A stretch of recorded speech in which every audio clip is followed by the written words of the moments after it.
Yes, the committee met throughout the summer reviewing a number of items, and those of you that are not familiar, the CIP committee actually visits various sites, looks at all of the things that have been requested, and then opines on whether that is a high, medium, or low priority. CIP does not have the ability to approve or disapprove anything, only to set a level of importance on the various items. I'm not going to go through the entire CIP because the majority of it is common items that I don't think would be necessarily germane to the school board. There is one exception on that. I would like to address the fact that CIP looked at the recreation budget, which let's see, $24,900 for the resurfacing of the tennis courts. And as we understood it, you have tennis lessons for your students at Pembroke Academy that are conducted on those courts. 2 out of those courts are out of service right now because of their condition. This improvement would put everything back into good operating condition, allow those classes to be run on those courts. So I thought that you should know that the CIP found all votes as a high priority on that. We ranked the value of those tennis courts to be somewhere in the vicinity of $250,000, and we were told that for about a little less than $25,000 that it would put those courts in good operating condition for several years. So we thought that was money well spent. I would like to move on to page 18 of the CIP packet, and that's the section that deals with capital projects for the school district. CIP committee had some concerns about the way the presentation was made, and I was asked to come and try to explain to you what is lacking in the school district's CIP presentation. Let me say that what we're seeing here are estimated amortization numbers. If you were going to buy something, just round numbers, that cost $100,000, and you were going to buy that 5 years from now, and you were going to put aside $20,000 a year for those 5 years, what we're seeing in this plan is that the amounts that you would expect to expend or accumulate at some point, that's not how the CIP accounting should work. And if I can drop back to page 17 and use the highway department major equipment capital reserve fund as an example. There's a column called funding source, and in that column there's an amount $324,989. That's the cash that actually resides in that account at this time. So then when you're looking at, well, what's going to happen, what is CIP going to opine on, it's anticipated that there will be a major equipment capital reserve request for $200,000. That will be on a warrant article at the March town meeting.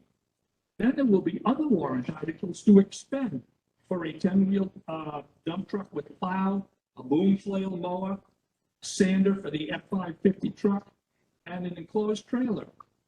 So those amounts would each be on the warrant article, and so presuming that you start with a cash balance of $324,893, and the warrant article gets approved and adds $200,000 to that, you can then expend all of those amounts, which would leave you with an ending balance at the end of the period of $240,693.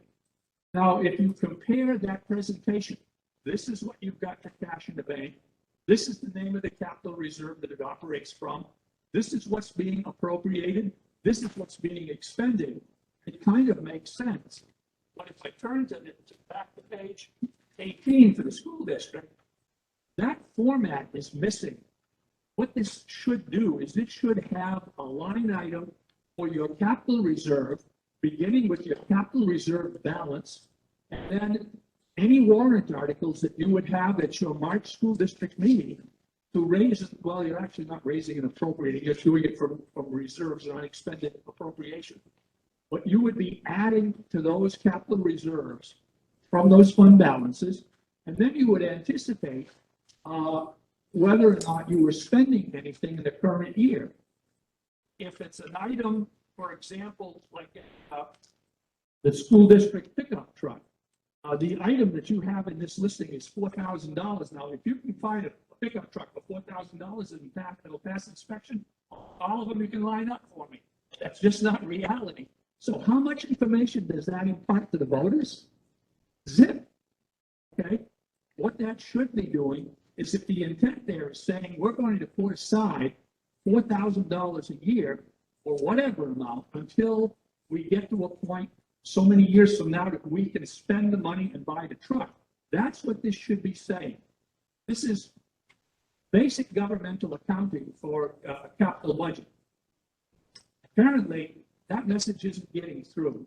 So I've been asked to come here this evening and ask that every effort be made to restructure your presentation so that next year we actually will have something that we can work with, something that will be more informative to the voters when you go to school district meeting, and will help to set up a plan so that we'll know where revenues are expected to come from the school district budget and where those monies are going to be expended.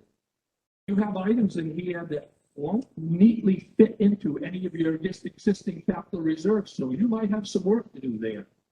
But I think it's an exercise that needs to be undertaken. I'll shut up and ask if you have any questions. Questions, Gary? I have one for you then. Does the school board intend to do anything about this? Yeah, we have recently decided to switch to an older kind of format where we have one of these business meetings each month, and we also have work sessions. So I'm taking a note, and we can put some time into this. Mr. Coughlin, and we can have Amber come in, and we can talk about how to do this better in the future. If that's something that fits into your schedule and you want to be around, I can certainly invite you to that. But yeah, we can definitely take a look, and this is a good document to easily compare what it is you're looking for. Well, I frequently find myself in a role of unpaid consultant, so there's nothing new there. What I would be happy to do, the town administrator has already prepared an Excel spreadsheet format, and I can forward that either to your business administrator, your maintenance director. I think that's your title. Close enough. And that would give you something to get started with. And then if you look at that and still isn't clear what you have to do, then if you wanted me to come in and meet with people, I can make myself available to do that. Sure. Okay. Yeah. Why don't you send that to Patty, and then she can distribute it as she sees fit. Okay. No problem. Thank you very much for coming here. Yeah. Amy, I have a love of Microsoft Excel, and I would love the board to have a Excel version of the spreadsheet so we can see the formulas and summations and all that sort of stuff. You get that, and make sure the board has access. Thank you. Thank you very much. All right, moving on. We're getting to our first public comment section. Before that, I will respectfully ask anybody in the audience that's not writing, please come up front, grab one. We've got some here for you. If you choose not to, not that I condone that, but I ask that you please stay seated and do your best to social distance from those around, so everybody can be as safe as possible. Public comment section is going to follow our normal format for all meetings. Each comment is 3 minutes or less. We have 15 minutes set aside for this. And that's about it. Yeah, go ahead, James. I prepared a statement. I know we're all tired of trying to deal with COVID over the past year and a half plus now, but the school board passed a policy requiring masks due to a spike in cases in the school and immediate community. The decision was based on the best information available and recommendations from the CDC, the AAP, and the New Hampshire DHHS. Our job as a school board is to ensure that all the students that attend Pembroke schools get the education and services due them in the safest environment possible. These decisions are not made lightly. They are not motivated by ideology or ulterior motives. Not one of us is an expert on this disease, and as previously stated, we rely on those that know better to make these policies. This policy is temporary until our schools and community get to a point where those people who are experts agree we can go back to a mask optional policy. When we adjourned the school board meeting 2 weeks ago, it was not an attempt to silence anyone. You all have the right to address the school board in the time allotted, which is outlined in the agenda. The meeting was adjourned because several members of the audience were unmasked and in violation of Pembroke School District policy. The members of the audience that are unmasked this evening are also in violation of that policy. The question I have is, what is the message that you are sending to your children and others by ignoring the rules? If we disagree with rules or laws, we are taught to work together to change these things that we disagree with. Not our right to ignore them when we don't agree. This policy was enacted reasonably. Please be reasonable and respectful of others and that policy and put a mask on.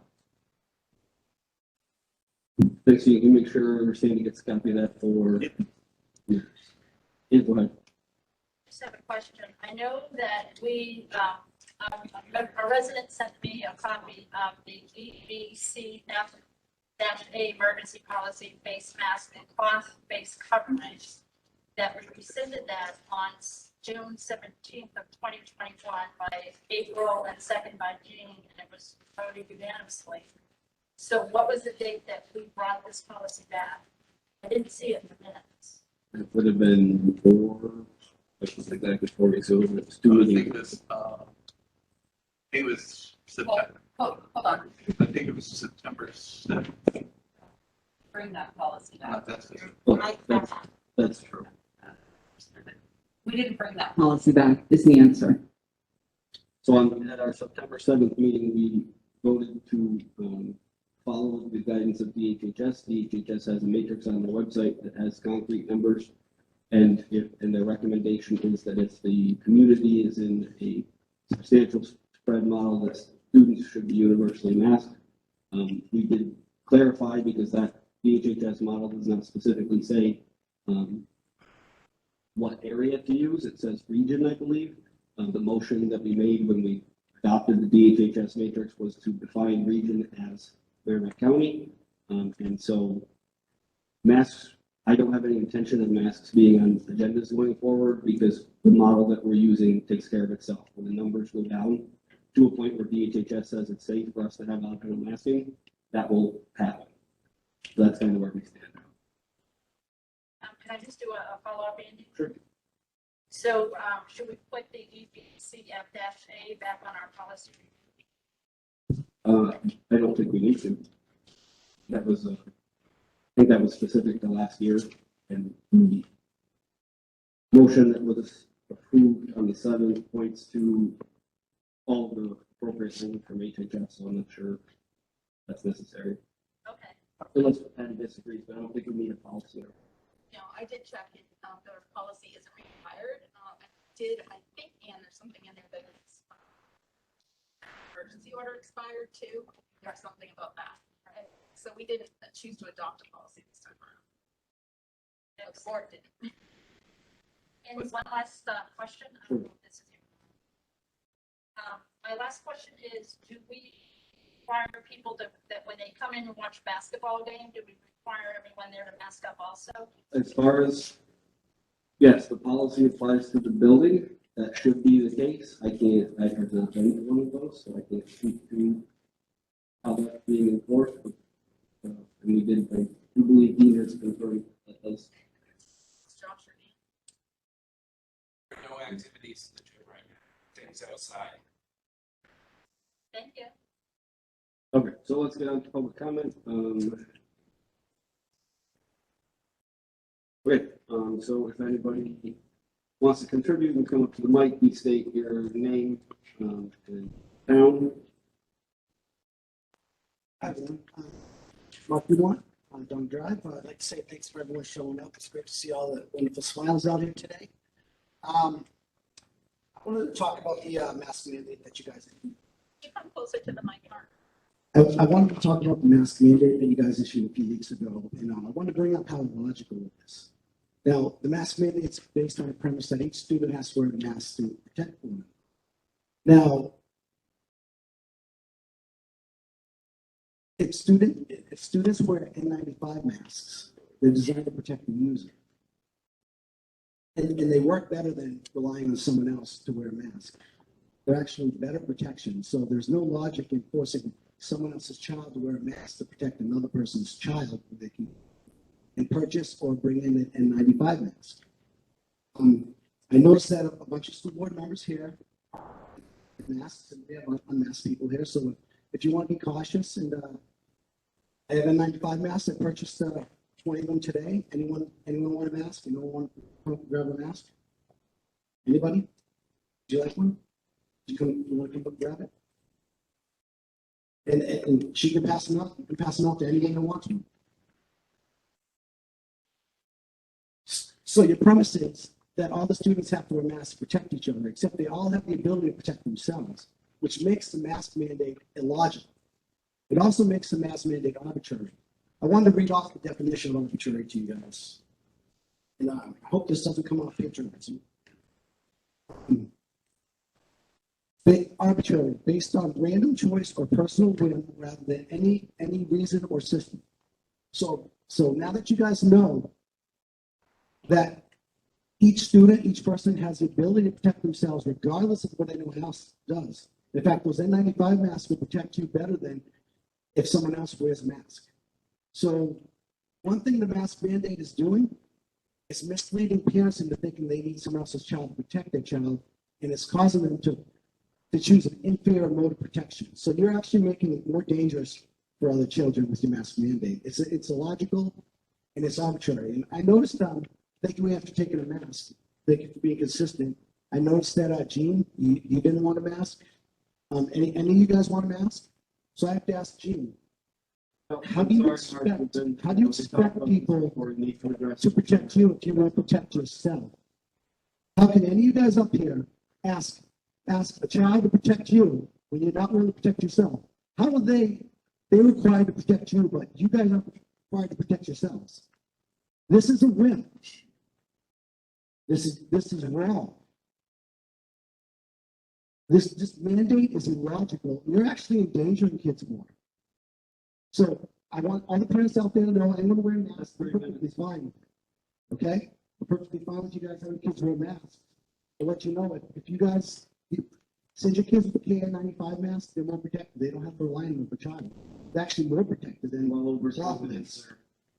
So I'd like to thank everybody for letting me speak tonight. I think you guys can go a little bit over. Okay.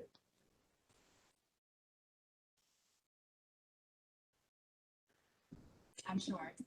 Down, am I close enough? Okay. Thank you. Fire, 4th Range Road. Take a look. All of us that are wearing, we are wearing those red masks to say thank you. Thank you for keeping our children safe. We support you. We support anything you have to do to keep these schools open. I want to go back to remote ready. And if anybody wants that future can, I would like to add as well that I don't appreciate Mr. Dumont's comments. You have to address us. Sorry, I just thank you very much. If I wanted to grandstand, I would show up with a carton of cigarettes and hand those out to you and tell you all to light up. You wouldn't, because the health risks of secondhand smoke affect everybody. Thank you for keeping us safe. Promised myself I would stay home, and I'm trying really hard to do that. Thank you. Good evening. My name is Stacy Messina. I live in Pembroke now. I am new to the state of New Hampshire. I am new to your town, and I'm new to your schools. I'd just like to start by saying one has a moral responsibility to disobey unjust laws, which was stated by the great Martin Luther King Jr., Dr. Martin Jr. My family's been here for 3 weeks. I have a daughter at 3 Rivers. I have a son at PA. First, I'd like to say thank you to the staff, the teachers, to the kids, and to the community. How open and welcoming and how amazing everybody has been to my kids and to my family.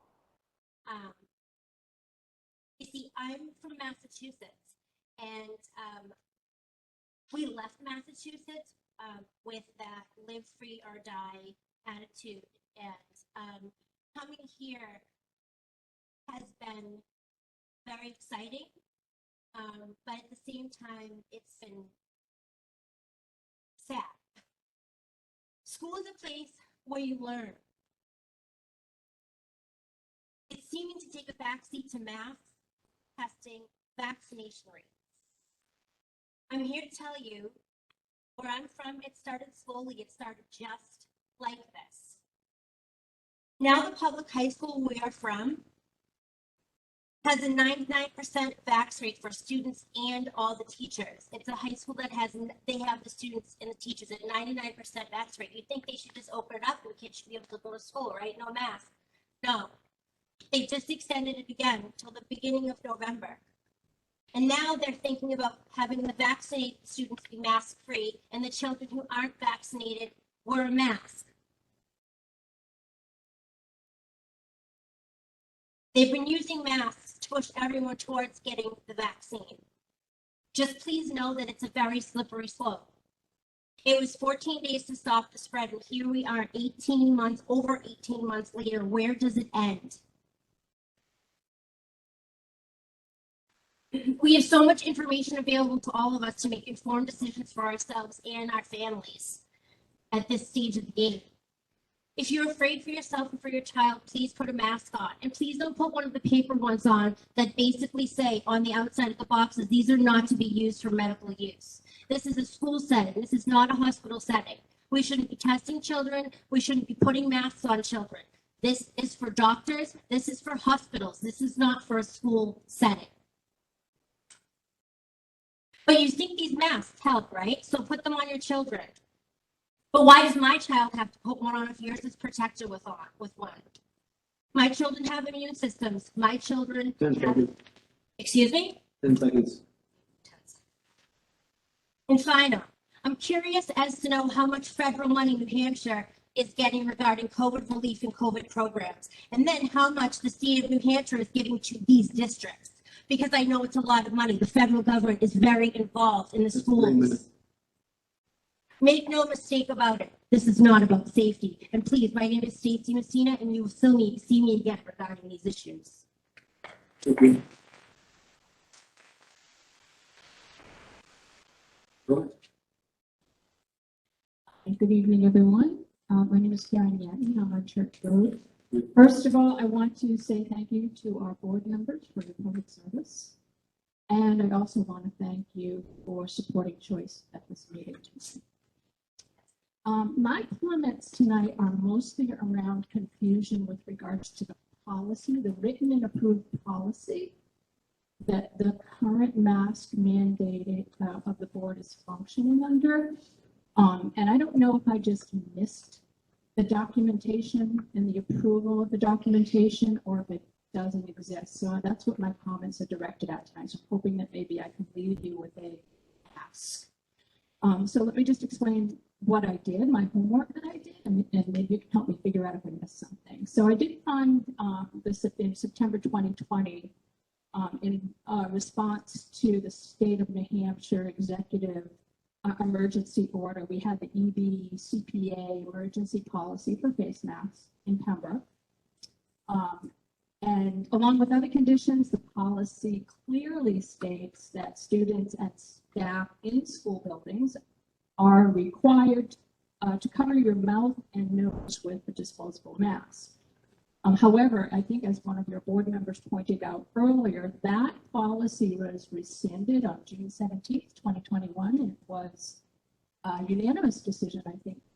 Please correct me. And then the next mention of any kind of mask guidance that I can find in the Pembroke School District documents is the 2021 Pembroke School Opening Plan, where it clearly states that masks will be optional with the exception of riding the bus. And I believe this was approved, I couldn't find the minutes of 8/17 on the website, but I believe it was approved in those minutes. And I didn't find anything to counter that, a written policy, approved policy that was discussed at this board and approved by this board that provides guidance on what the mask mandate, requirements are. I didn't find a written document of where we're at right now. So my ask is if you could make a reference, appoint us to that written document that covers the mask mandate that's in place right now, and where we can find that. I would greatly appreciate that. Thank you. Thank you.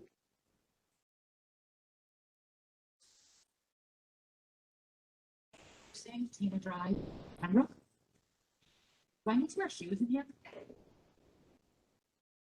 Oh, in the building? Yeah, I will give you a break. Because you know what? Last year, and I have all the minutes.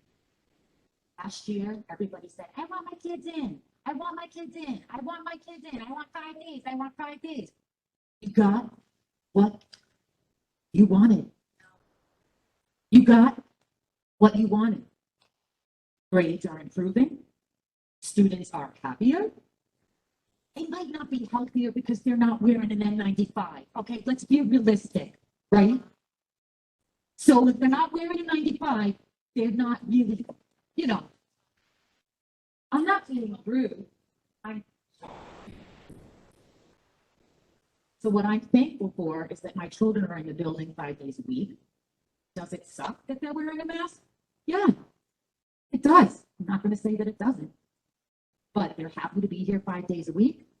They're extremely happy to see their friends. Their grades are improving. They are happy every day they come home from school. Schools and fist pumping and doing everything that they love to do with the teachers that they care about. They don't want to wear the mask, but they are happier. And my father was a New York City firefighter for 25 years and had to wear a mask. He's still alive. Oh, it's, yeah, sure. And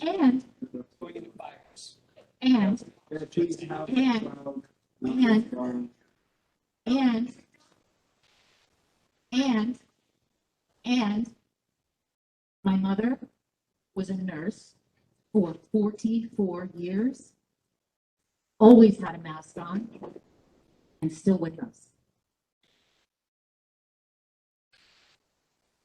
Well, you were a nurse in 1971? Please address the board. My apologies. So I thank the board for giving a lot of people different options to speak. Just glad my kids are in days. Most importantly, this mask thing has to stop because we have a huge budget. It needs to be rectified like ASAP. So in March, we don't have other townspeople saying, there's too much money to this school, there's too much money to this, there's too much money to that. So the more we talk about this, it's taking away from the job that the NBC has to do and this board has to do for our taxes in March. So, thank you. We're about 12 minutes. I see 2 more standing up, so I'm going to take you 2 and then we'll move on.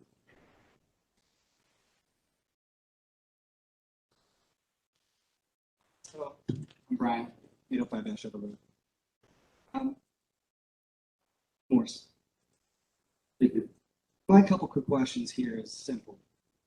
When you look at the actual numbers behind COVID, by the way, physical death rate versus survival rate, even 7%, and that's before the CDC actually updated their numbers.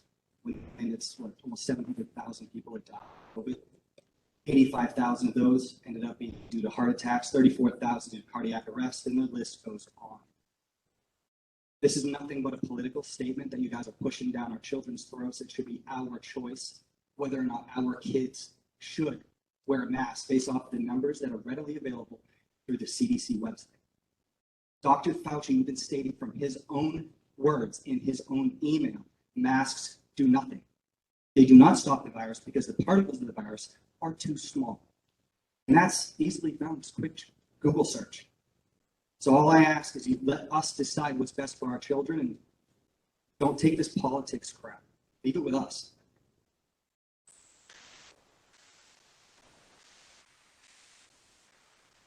Thank you.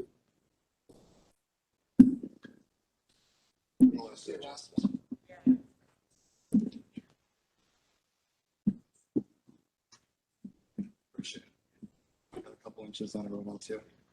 My name is Craig Moore. I'm a town resident, student, and one of the big things that came up tonight was our children, and that's really why everyone is here tonight, whether you're fighting against masks, and or at least it should be the topic of discussion. Sorry. With that said, this came up.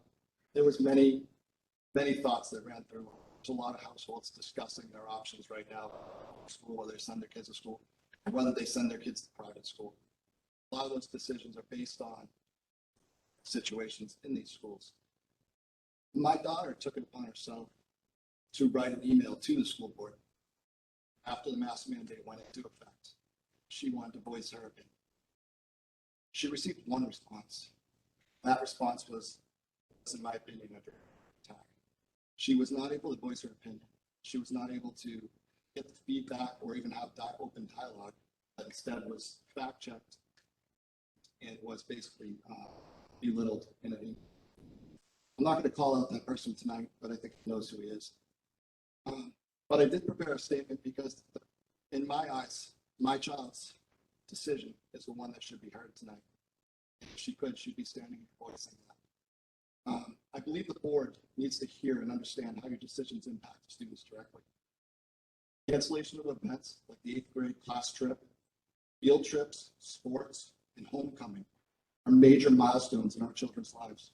Very similar to when you got your driver's license, you graduated from school or college. My daughter went with her friends 3 weeks ago, dress shopping for the home. Later to find out that it was canceled. It's a little girl's dream. Go to these type of dances, go to these functions, go to these sporting events. And that was taken away. And the biggest concern that I have with these type of things are so we're making these decisions based on area-wide population or issues that are happening on maybe in the US, but there's no other solution. There's no backup plan. There's no other alternative plans to reinstate these. So for the past 3 years, she's missed out on her 8th grade class trip. She missed out on her first time homecoming. She's now missed out on her second homecoming. I mean, I'm a witness to, there's even a GoFundMe page right now where people are trying to put together the funds because we've been told that there isn't funding available for these events. So I encourage that it's more than just wearing a mask. It's actually overcoming these students. And that's why I challenge you to actually poll the students themselves and ask them, do they enjoy wearing masks? Do they mind wearing masks? Do they want these events in their lives? I don't think the students are being heard because my student comes home, my daughter comes home, and she talks to me about these concerns. She voiced to me the same thing with her friends. But are they brave enough to stand up here and confront you guys directly? And these are hard topics. This is a hard thing to do, stand up on a microphone and not understand what your ramifications are. So by me being here tonight, kind of goes along with the opening statement. You know, how am I a model to my child? And I'm standing up for her rights right now. I'm standing up for every child's rights right now. All right, we got 10 seconds. You know, and I bring it back to the families having concerns. I mean, our private schools are becoming overpopulated because of these decisions being made. They're actually pulling these students from schools like this and going to Concord Christian, Bishop Brady, and other schools. Lastly, the vaccine has been offered to this age group for over 6 months now. The risks are known. So if anyone is truly worried about it, they can get a vaccine, they can wear a mask. They don't need it. You just need to understand that these kids have options. And they should be the ones to make that decision. I thank you for your. Thank you very much.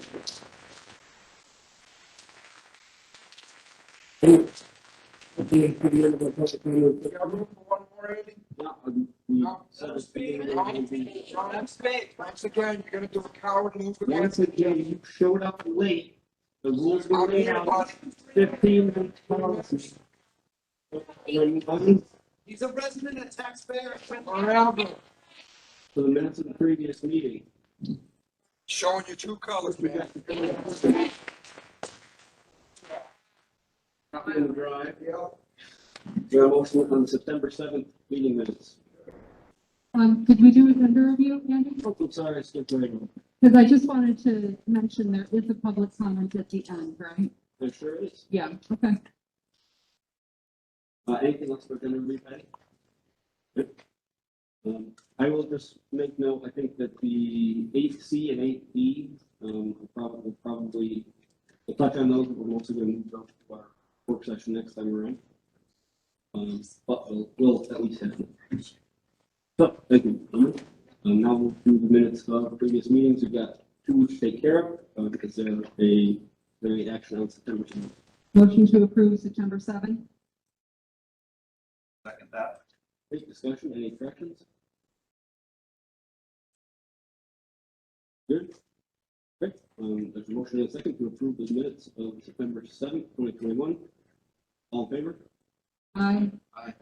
Opposed? And abstentions? Thank you. Is there action on September 21st? Motion to approve September 21. Second. All right, any discussion or corrections? Okay. All in favor of approving the minutes of September 21, 2021? Aye. Aye. All right, opposed or abstentions? Thank you. All right, so the first real business we need to take care of is number 5, officers and committee chairs. We did have a resignation at our last meeting, so we have to fill some spots that April was on committees. So there's a copy in the drive, if you haven't seen it, of who's on what. April name is highlighted in red. So we've got 3, at least, that we need to take care of. Yes, go ahead. I have a question about this, and it relates to a different agenda. The process filling the vacancy that results from board, but I want the possibility of leaving these committee appointments taken until first at that time, as opposed to filling them.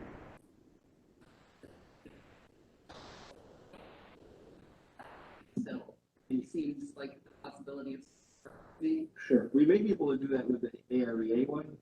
The School Board Association Delegate Assembly, which used to be in January. Yeah. So we have to send somebody to that. So that needs to be, that's really the only responsibility of that appointee anyway. And I mean, I guess I'd leave it up to all of you about the policy one. I'd like to get that rolling. But so I guess we want to take care of the delegate assembly first, and then we'll if people want to. Is that also reasonable to you? Yes. You happen to know off the top of your head when the next AREA meeting is? I think that's right too.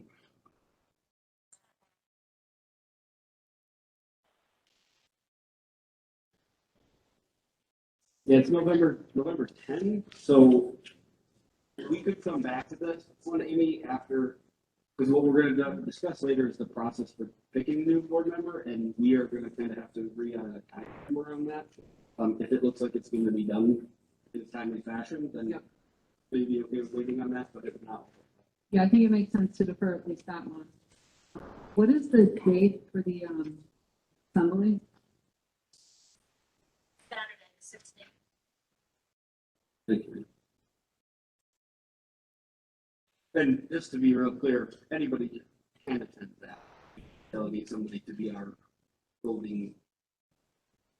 I'm not available.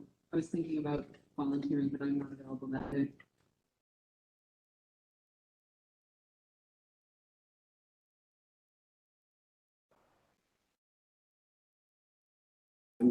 I'm currently available. Notice I didn't say. I nominate Andy. I'm available. Okay, that's fine. I can do it. Thank you, Andy. Yep. Okay,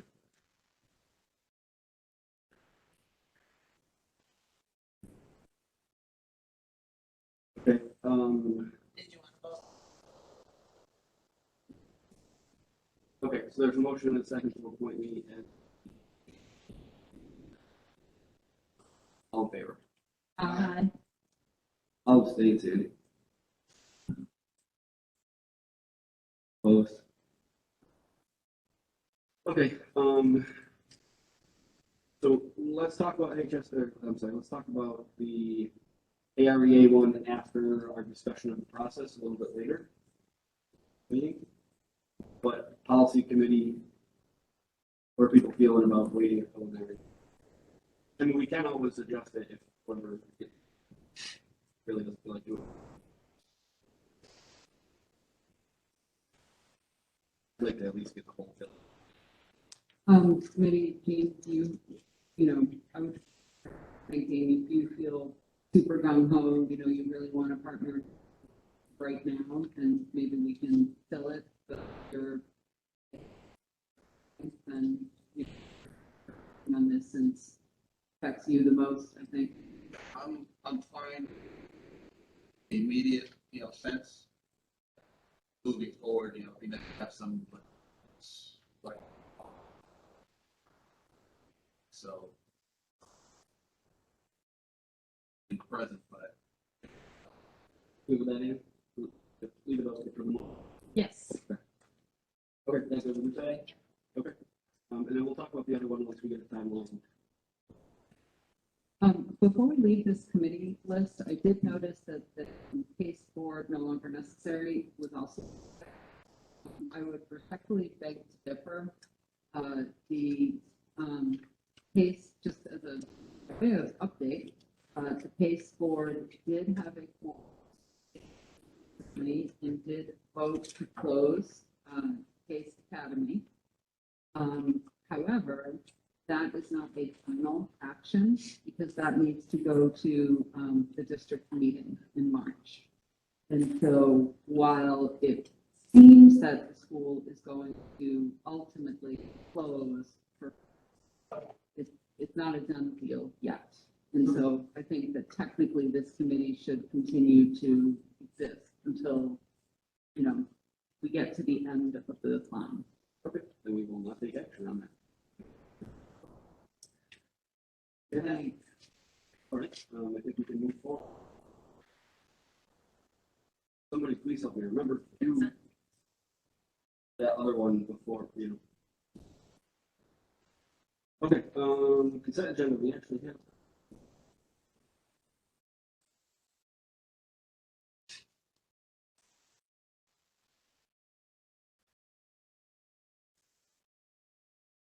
Under consent, you have a request from staff leave. You have overnight field PA and free.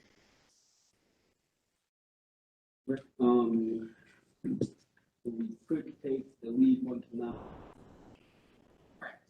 Does anybody have questions that was in the drive? I'm ready to approve. Okay, and questions around what's on? Neither. Not the motion on any of them. I'll make a motion to approve that request. I'll second. Right. Would have to be non-public, so I will move right. Moving the unpaid leave request. Aye. Opposed? Motion. Great.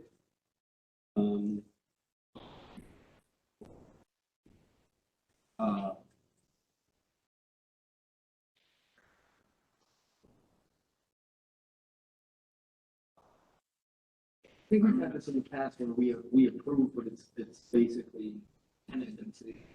We kind of reserve the right to unapprove, but our approval basically tells them they can go. So it's not binding if the world goes upside.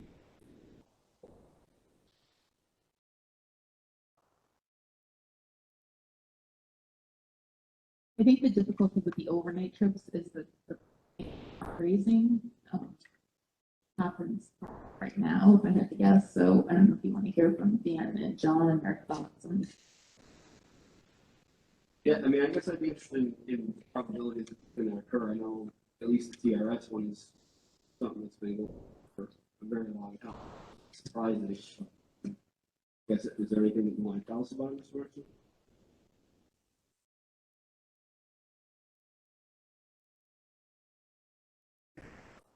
That is correct. Play it up, and then you gotta basically put the whole mic in the back there. How is that better? That is correct. It takes us at least, most of the year to give, families the opportunity to fundraise. Because they're, like everything, prices aren't going down. Our full intention to try to go through it. I think, the DC trip, it could be a challenge if the museums are not open. But, our intent is to go at this point. Sorry, they were both Johns. I apologize. It's all right. I was saying the PA. Sorry. Dan could fill in. He's done these before too. But they're both really want to make them happen. So in order to do that, like I said, we do need time to try to get some fundraisers, take some of the burden off the price tag we get forward. And both should have the travel company reimbursement policy if things do go. One is ecology school, so that's really, it's kind of a different thing. They've been very good to work with. Last time we went through this, as you know, getting ready to go. Same with the travel company. I held off payment. And so we did not actually pay them. And, so we'll continue to do that.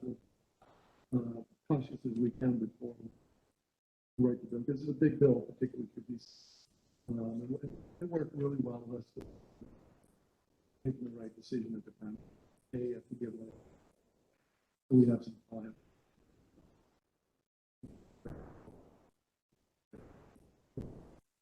Any money that's fundraised, obviously, put in from their personal account, gets reimbursed.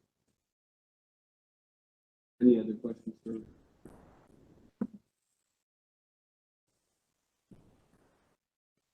Okay, ready for it? Motion to approve the overnight field trips.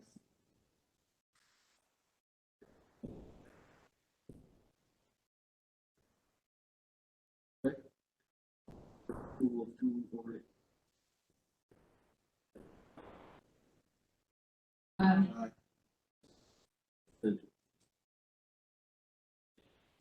Thanks, Mr. Mercer. And nothing on 7?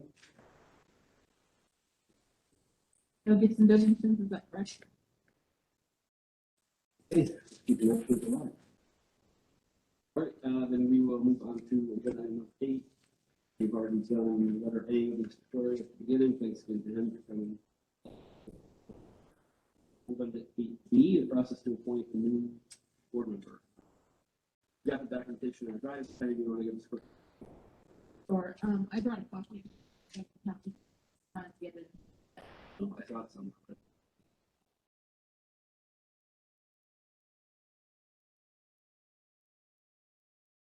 So I asked Kathy to prepare a notice of posting, used in previous years. It might have been a different board, but just so that you could see what a posting might look like, and then you could fill in the blanks. Feel free to make any changes that you want. But right now, it's the Pembroke School Board is searching for a person to fill a vacancy on the board. The selected candidate will be appointed by the school board until the March 2022 elections. If you are interested in serving the Pembroke School District, please visit the SAU 53 website and we'll put the link. The piece that's highlighted in yellow that you need to make a decision, the other board had a questionnaire to be filled out, so you'll need to decide if you want to do the same. And if you do, maybe at the work session, you could work on that. And then to be submitted by a certain date, they'll come to me. And then if there's a note, interested candidates should plan to attend the blank date board meeting in case there are further questions. So you have options, and our boards have conducted these in different ways over the years. The most effective, I think, was when the board did develop a questionnaire, and that gave all of the candidates the opportunity to submit something on, equal field, and one person wasn't being asked a question that kind of gave the other person the opportunity to think about the question. It's then round robin, all different. and it's really up to the board, but the questionnaire seems to be helpful, and then those are read. You can ask the candidates to come and be part of an interview process and ask follow-up questions, or you can just make your decision based upon the questionnaire. You have lots of options, but this is the first step, which is to get the open posted for people to apply.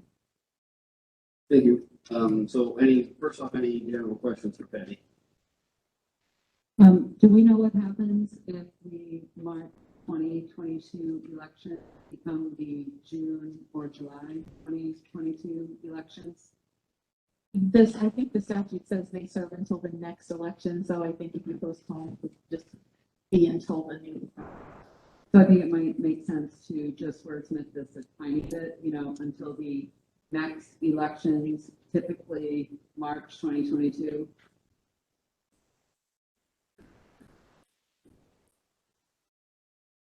Just to continue down the line here, I would say yes to a questionnaire.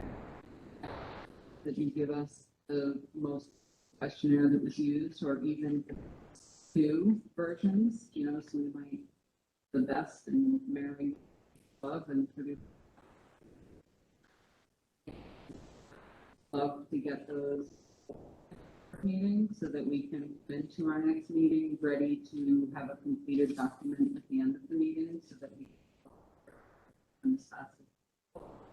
And then I'd like to fill in the meeting date here.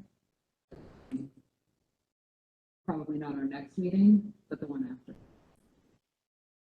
We're just trying to keep us moving along. It's 11/2. Could you just clarify that 11/2 meeting to submit the questionnaire by, or to come to the meeting and you'll make a decision?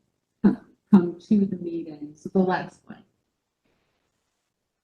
Yeah, I mean, that's just my input. That's sort of like, so I assume we sort of go around the table here. I mean, on the surface, I agree with moving it along. I mean, only having meetings every 2 weeks kind of stretches things out, but that, to me, that gives people a full month. So I'm okay with that, if everybody else is. I just want to make a comment. We only have 6 meetings until we need to present our budget. So I really think we should get questionnaire information. I really think at our next board candidates here to ask them any questions. See if there's a different way that Patty can get us, the brief questionnaire. I just don't think it's fair to the candidate only give them 5 meetings with a budget. That's just my. If I may though, how, we can't work on the questionnaire outside of the public. And so unless we schedule a special meeting on it, which I'm to, or we have no involvement in creating the questionnaire and delegate it entirely to Patty, which I'm also open to, then we cannot possibly have it completed until our next board meeting. Yeah, I'm not sure I like the idea of the superintendent crafting a questionnaire for the board. Sure, that's. I think I think that legal on this. I think it's reasonable to have that questionnaire. We do have to work on our next meeting, it'll be the 19th. So at that point, we can finalize it, get it out there. And then, like we were saying, 11/2, we can have that meeting. And I know it's short notice, but I think that's the most responsible way to do it. Could we have a special meeting? I know the selectmen, when we just had to add a person, we had a public meeting off our schedule and have the candidates come in with questions. That's just a thought. If we have a special meeting. Just to discuss what the questionnaire would be. It doesn't have to be a long meeting. Right. Just in Or terms, if we, sorry. I was just going to say, just so everybody knows, I did let Andy know in terms of availability, I'm only going to have limited availability for our regular scheduled board meeting on 11/2. So it would actually be helpful for me if we scheduled an additional meeting, because then I would be able to more fully participate in this particular process. So if we still tackle this at our next meeting at the work session, do people feel that, so we will post it after tonight, but do we feel that giving, putting this questionnaire out there after our 10/19 meeting, and then if we were to schedule on the following Tuesday on the 26th, with the only agenda item being, candidate interviews and decision making, is a week enough? I mean, I would think a week is enough time to fill out a questionnaire. Could we do 5:30 on the? Um, That's everybody. I should be able to, I don't, I think sometimes. If we did six, that was my six. Yes, just so I can get the plan. I'm sorry that I cannot, I am not sure if I'm available. That's, On that day, or early. I may need to be at a hearing in the evening in the Lakes region. I just committed to that today. And I'm not gonna know for a few days whether I need to be there or not.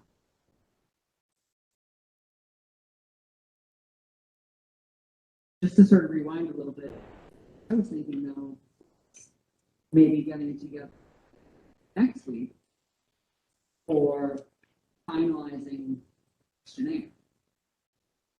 On the 12th? Yeah, Yeah, I think I can make that work. Can we do it at 6? Or 5:30? 5:30 would be better for me.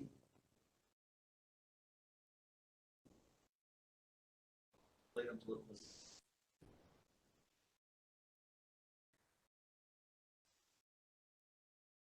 I mean, if I'm being honest, if we get through a selection process and we have to schedule one, it's okay. I think so too. So trying to fill out Patty's thing here. Can we, would you guys be comfortable with, I wonder if we could remove the questionnaire thing from this so that we can post it? And then when we decide on the questionnaire, I don't, whoever has responded and filled out an application, we can forward the questionnaire.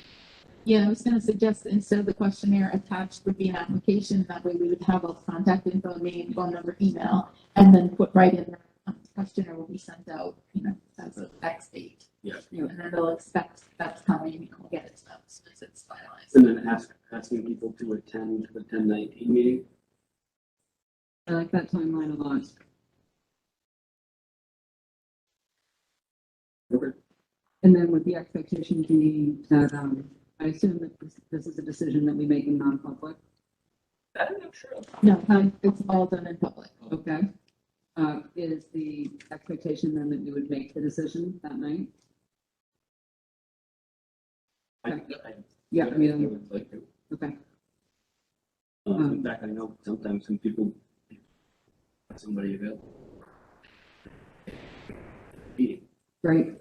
They have to be sworn in. Right, I don't know if it's just, we can see if time's available.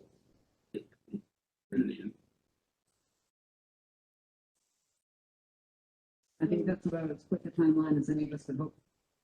Yeah. That, you have everything you need? Yes, I do, thank you.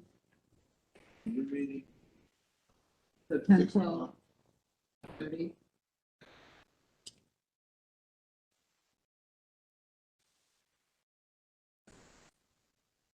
You say 6 for the 12th?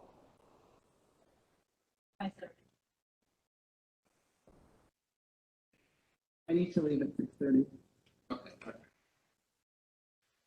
Okay, so to clarify for that, everybody that's listening, in case mics weren't loud enough or people at home can't hear, whatever, we are going to get a posting up in the next day or two to collect contact information. Basically, it's a short application for interested people that want to be considered for the biggest school board slot. We're going to schedule an additional meeting for next Tuesday, October 12th, at 5:30, and work on questionnaire. We'll have that available and sent out to the people that have reached out with interest the day after that meeting, and ask that it be gotten back to us I would say by probably that Saturday, give us a couple of days. So we'll have 4 or 5 days to complete that. And then at our regularly scheduled work session on the 19th of October, we will have those folks attend if possible and do a quick interview, introduction type thing. And then we will make a decision publicly at that meeting. Okay, right, ready? Good. Okay. And just a quick question, we'll get they'll respond by email, so we'll get that prior to the meeting. Yeah, we put them all, I don't know if they'll be PDFs or. Yep, we'll have Kathy put them in, as a board packet. Thank you. And can you, one of you just go over the basic qualifications for this position? I mean, really, you gotta be 18, I think you can't be a student, there actually is such a thing as a student board member, but I can't vote, so you gotta be 18, not still a student, a resident of town. Of Pembroke, right? Yeah. Town member, yep. I think that's pretty much it. Okay. Yeah, availability will be very quality. Cool, all right, moving on then. So as I said, I don't know, we're gonna try to tackle those board goals at work sessions generally. I wanted to do a quick update, because I had 2 things on my plate. I did reach out to Josh Ruby in the SAU office regarding social media accounts, and he said, which I think is astute, and I probably should have thought of it myself, that we probably want to get some work done on our general communication plan before we go down that road. So we'll table that for a minute. And I did try to reach out to James Garvin regarding Schoolhouse number 1 or the Grange building. I haven't gotten a response, so it's a public call, not to call Jim out or anything, but I don't know if he has new emails. If anybody has good contact information for Jim Garvin, shoot me an email. Or Jim, if you happen to see this, give me a call. I'd like to get that back moving again. Anybody else have quick updates on board goals stuff? Communication plan given to us last time around. Do you want me to say or do anything about communication plan now? It's up to everybody. I will be honest, I've read about half of it, and I know it is heavy, so I know it's going to require, in-depth conversation. So I'm assuming we're going to get into the meat of it next time around. But if you've got highlights, anything that you want to point out, feel free. Sure. The gist of it is, and in hindsight, after I cranked this out, I think that we should actually write this at the top of what are the objectives of it. And I think there's really 2. And it's to make sure that the public has every last stitch of information and documents that the board members have at board meetings. So that there's none of this like, we the board are referring to documents that the public has, no access to and doesn't know. When someone says, oh, I'm looking at page 8 now and they don't have a copy of the document, I think there's just a real disconnect there that I think we owe it to ourselves to solve. And that the public and the board get all of the information at the same time. And that can be possible before the board meeting. So that's sort of like the objective. So with those objectives, this sort of lays out do that. And so I tried based on, my knowledge, which is limited just by the group, think about what are the software used as a already, and how in an efficient way to push information out. Team way. Will be more, hopefully won't be too much more. But that additional work will service of in transparency of information. Then of course we make sure that some small amount, but a limited amount of And that would just say. Sorry. Oh, yeah. Okay, well, I'm not gonna repeat it all. It's a communication plan to increase transparency with the public and to make everybody, have the ability to be more prepared, more in advance if they wish. So I think that's the highlight that Great. And like I said, I think when next time around is to kind of dive into this guy, so. Stay tuned. Any other questions or what's around board goals, communication plan, or any of the other ones? All right then. CMD. Alright, so AE is the National School Board Association proposed resolutions delegate assembly vote needed. So this is, as we said, the delegate assembly is coming up quickly. I guess I'm not now representing us, and need to take some votes with me. So lost in my drive here.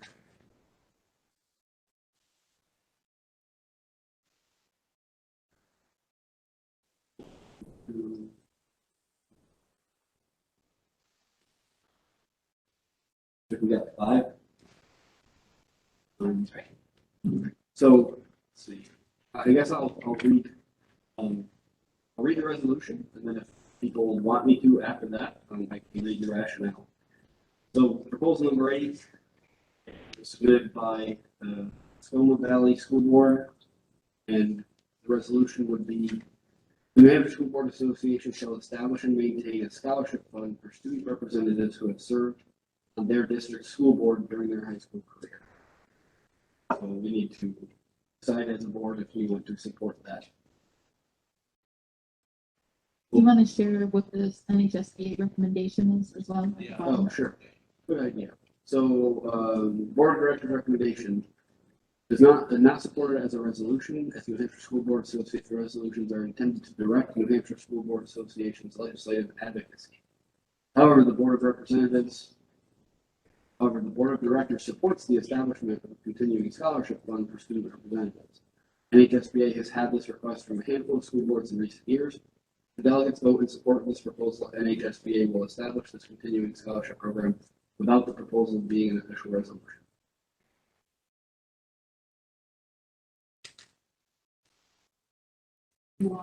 you want action on each of these one by one, or you? Yeah. Okay. Yeah. So the association's position, I wrote in my notes, is no, but yes. Yes. Yes. So if we wanted NHSBA to set up a scholarship fund, we would have to vote in the affirmative. So they're saying they, if you vote yes, they won't use it as a resolution, but that they would create. So I move for us to vote yes. I'll second. Great, any discussion? Comments? Great, all in favor? Aye. Aye. Opposed? Abstentions? Great. Okay. Number 9 was submitted by Lindenborough Cooperative School Board. The resolution states New Hampshire School Board Association will advise and confirm all SAUs are paying and segregating dues and payments to New Hampshire School Board Association in accordance with RSA 15:5. School Board Association's recommendation. As with the proposed resolution number 8, the Board of Directors believes this is not appropriate for resolution, as NHSBA resolutions are intended to guide their positions relative to legislative advocacy. However, the board also believes this matter is worthy of explanatory discussion at the delegate assembly. So, sounds like they just want to talk about it, and it's not going to be a resolution anyway, so I feel like this is. I move to vote no. Second that. Great, discussion, comments? Again, I'm happy to read the rationale, and it's out loud, I think they're interested, but I think they're mostly pretty good. Okay, all in favor of a no vote on number 9? Aye. Aye. Opposed? Aye. Abstentions? Great.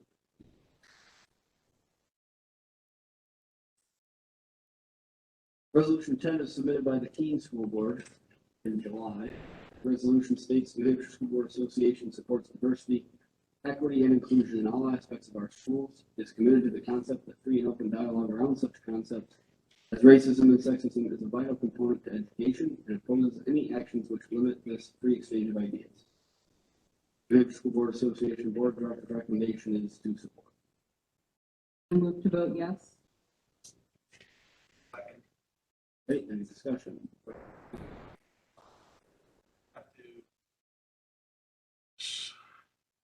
This is being used as right? Was passed in New Hampshire, in support of the dialogue. Okay. In turn, will keep the state hopefully out of our here states and balance of the dialogue and critical thinking, limiting discussion on certain topics hinders growth and education.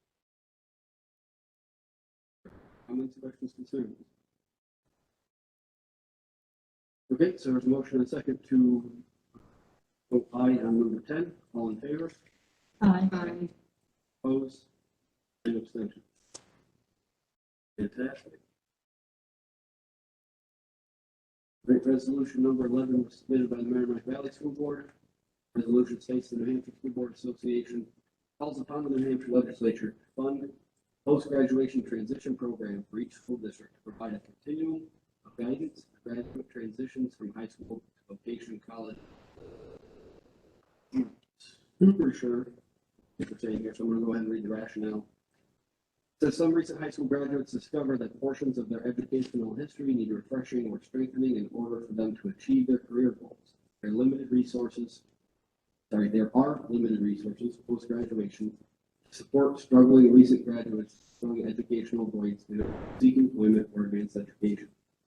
This creates an opportunity for public schools to fulfill this need in the recent graduate community and another way for schools to support their distinct communities. Graduates High School is a place where the graduate is comfortable and likely to return for help if it could be offered. High schools have in place a school counseling center for current students. This time, these school counseling offices have a focus on supporting current students who do not have the time or resources to assist recent graduates. The addition of a post-graduation transition program would provide tools and personnel to work with the students following graduation to increase their successful attainment. The New Hampshire School Board Association recommendation is to not support. While the Board of Directors believes such a program has merit and is needed, the Board also believes that NHSBA resolutions relative to school funding should primarily be focused on full adequacy aid funding, full special education funding, and full building aid funding. Additionally, the Board of Directors believes public schools should primarily focus on students within our buildings and not above and beyond the K-12 setting. The Board also believes that there are other mechanisms school districts can implement to achieve the stated purpose of this program, such as adding these matters to local curriculums.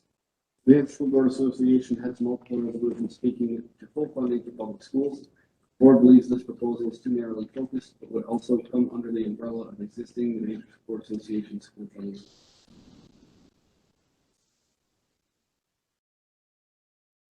To vote no. Is there a second? Second.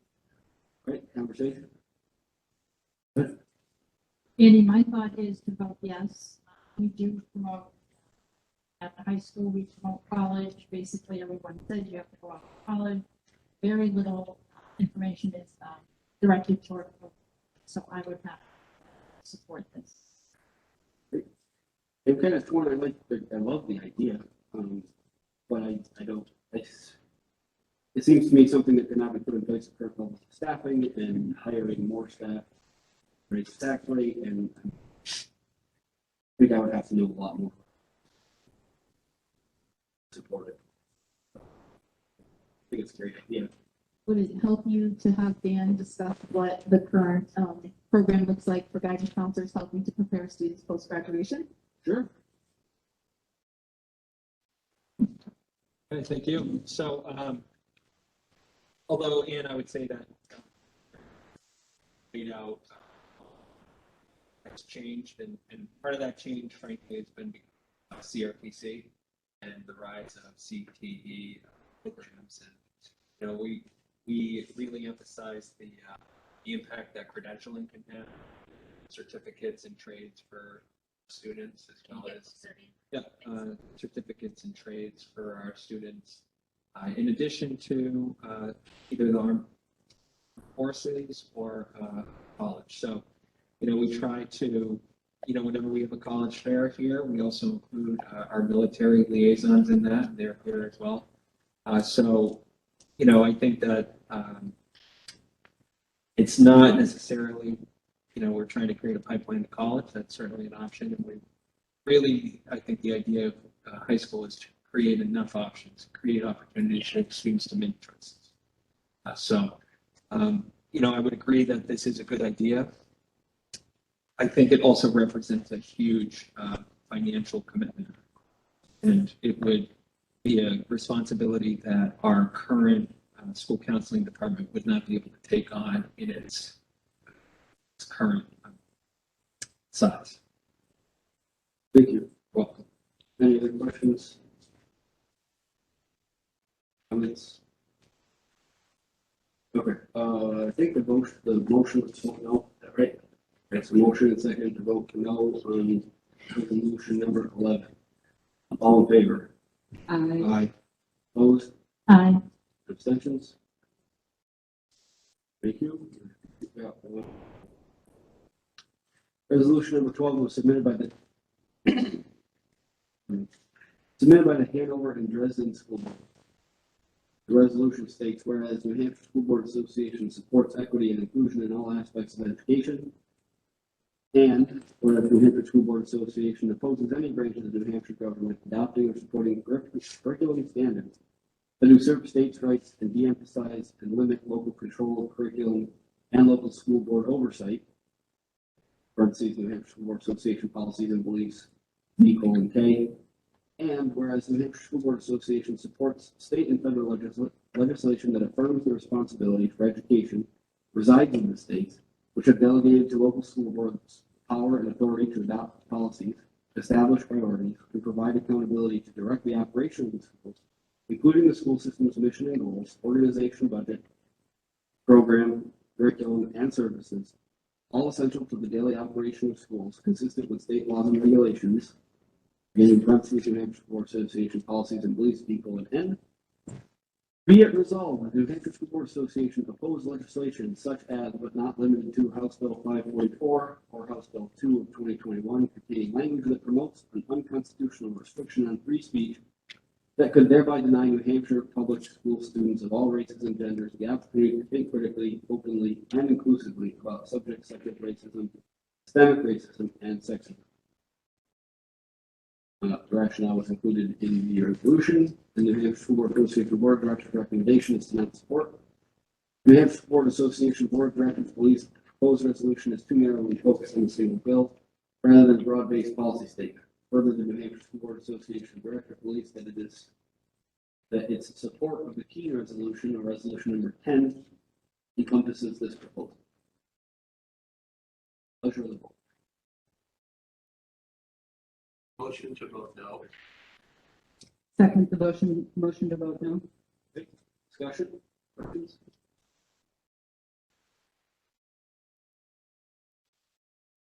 Okay. Motion is to vote no on resolution number 12. All in favor? Aye. Opposed? Abstained. Great. All.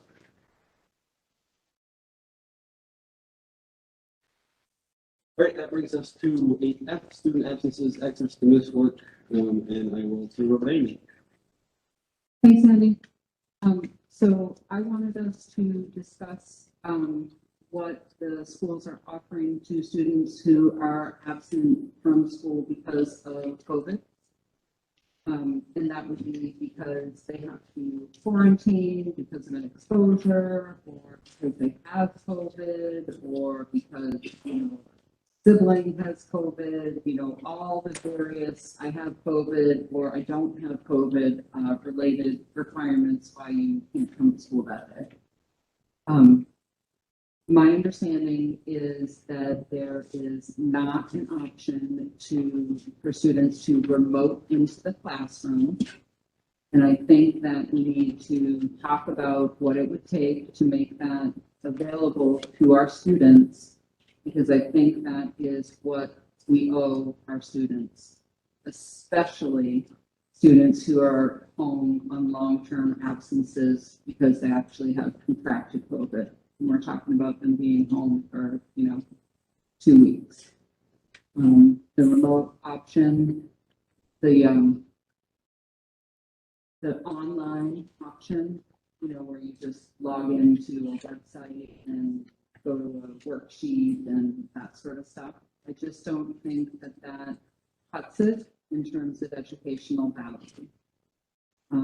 So that's the discussion I want the board to have. And you can tell from my comments where I would like our decision to. Okay, could I ask each of the principals to look and what the situation?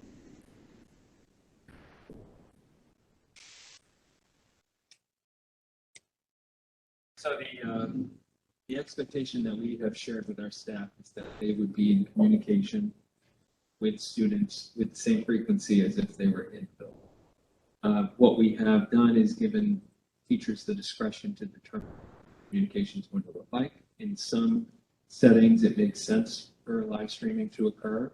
In others, it may be that they are setting up a Google Meet to meet with a variety of students from sections of the same course so that they can all at the same time after school. And in other cases, it's a phone call or it's through correspondence or Google Classroom. Google Classroom cannot be the only means that that is happening. It needs to be supplemented with something else. I can tell you that remoting in would be a challenge for some teachers, depending on what the lesson plans are. And it is a little different from last year in that remoting in for some students last year when we were in a hybrid situation was easier in that half your class was promoting, and it would be a little more challenging in our current conference, at least at Pembroke data.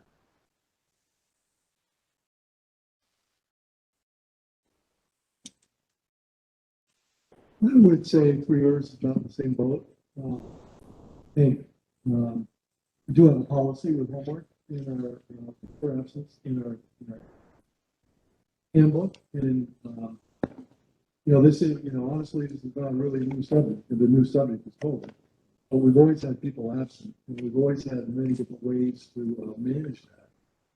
Direct instruction for each student that is absent really becomes problematic when it's, like Dan said, when it's hybrid, you had a schedule.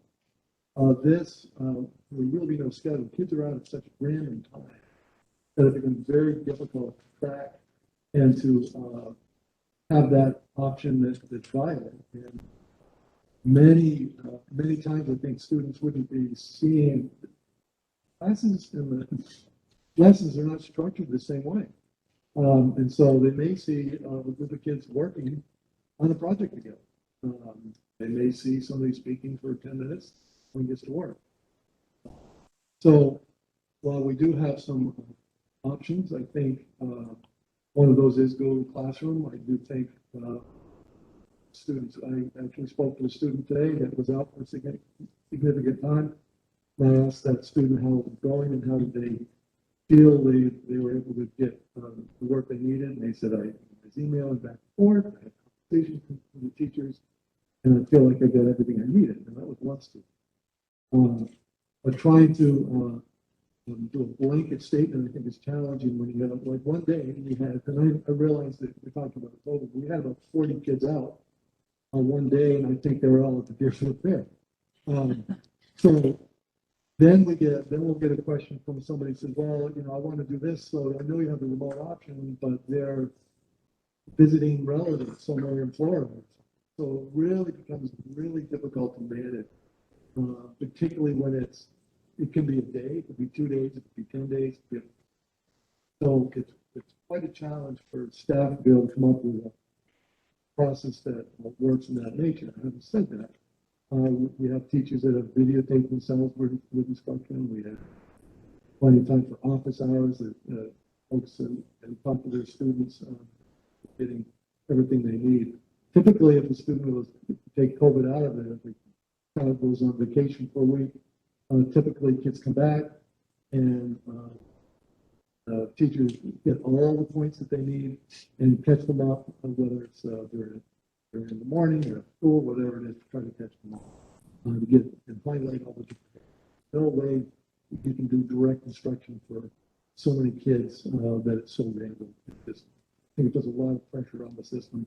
We would be able to affect it. I think we all know that remoting in for 6 hours a day was quite a challenge. I would, certainly, I agree with Dan that we should be contacted, have some kind of contact as much as we possibly can with those students. I would hesitate to say every day that you would have contact at 3 words, because that'd be every day of the week. But certainly enough contact so that the kid feels comfortable enough. And that's assuming that they're not sick. If they're sick, whatever it is, they need to get help. And they need to worry about getting help first, and then we can get them back on track with the academic.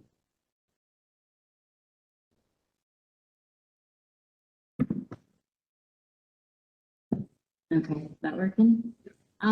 So at Hill School, as you can imagine, our environment is quite a bit different than at PRS. As of right now, the students being out, the families have worked with the teacher individually. Teachers have provided work or assignments for kids to do. It's really important that direct instruction piece. Right now, if you walk into an elementary school, think about it, our teachers are with those. They walk in all the way to the end of the day with just a short break and a short lunch break in there. There is no more, they're not working with the kids.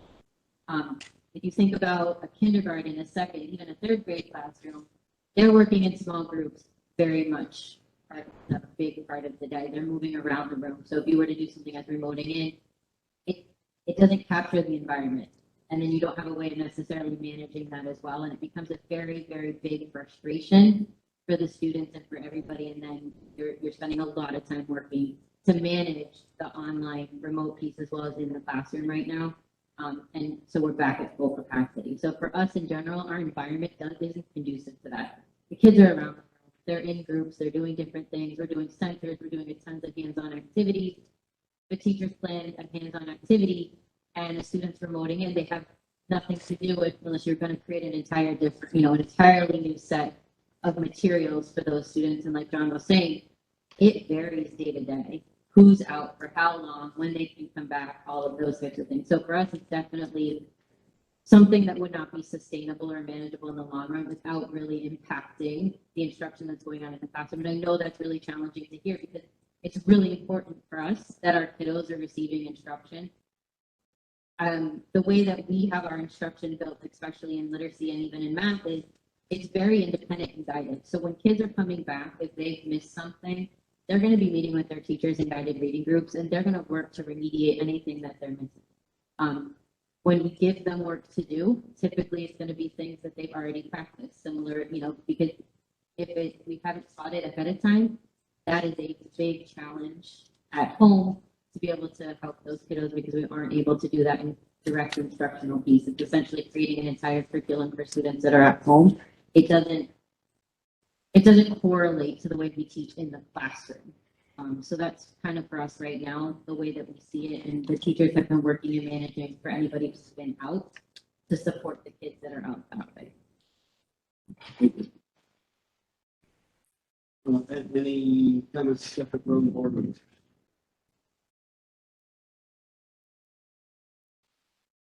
I don't know. It's tough. I know where you're coming from, Amy. Well, I have comments. Yeah, go ahead. So I do feel like I'm hearing a lot of resistance, and I understand that it seems like more work, but I think that it's worth exploring because I think it could in the end be less work. And a couple of specific instances of what I mean is, I hear students out and they miss work, they miss the new stuff, then they come back, and then the teacher is working with the student to do catch up.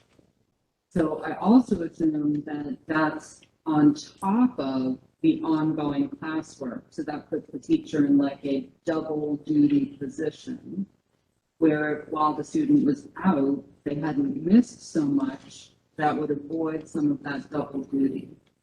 And I don't at all mean to imply that, while a student is out, the teacher would, magically be doing direct instruction to the student who is out while separately, simultaneously managing the classroom.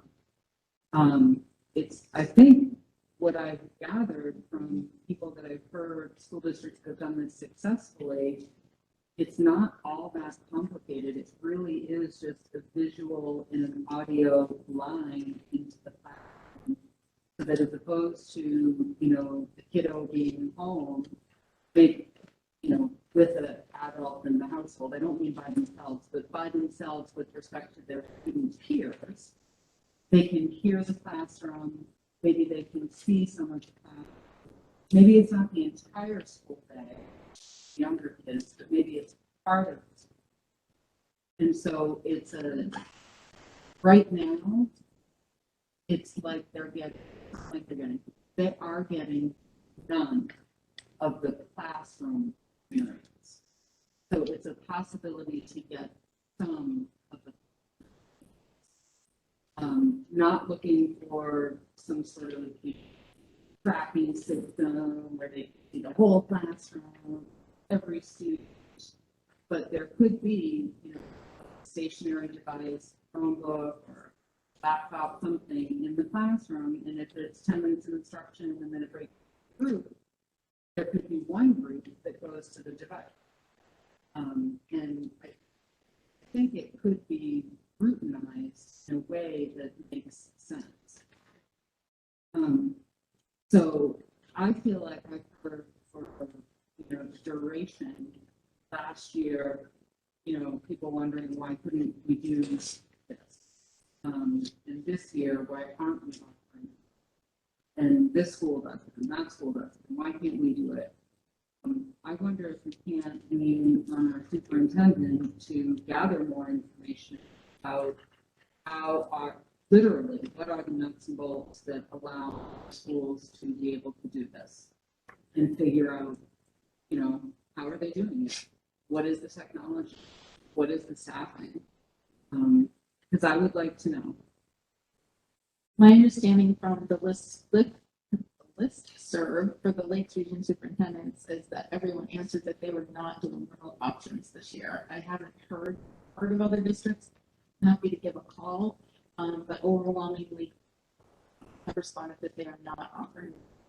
I think the difficulty, and it's hard if you're not in the classroom, you're not observing the classroom, because the teacher, I think what John was getting, a teacher doesn't know exactly what they're doing and exactly what time they're doing it. So you couldn't tell the student from, 8:10 to 8:20, I'm going to be doing class instruction for X activity. So you should tune in then. It would be extremely difficult to manage. And I think teachers are working really hard to keep in contact with their students. And, it looks different at each level. And talked about perhaps a teacher might say, I'm doing a science lab tomorrow. So, hey, tune in from whatever time to whatever time, and then you can watch the science lab. So it may be appropriate sometimes.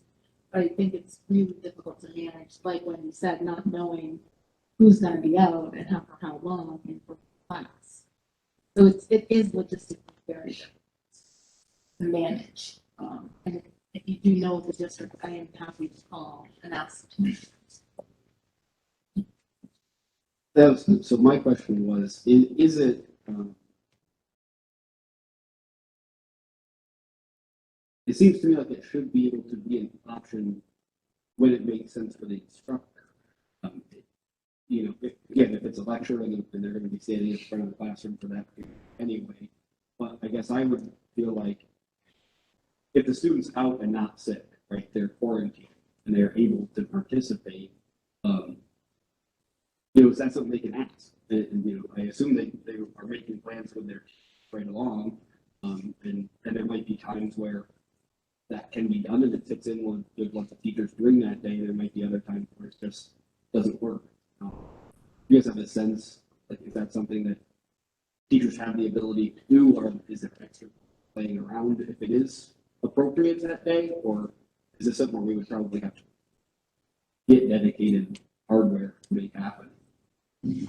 I think a lot of it depends on the volume.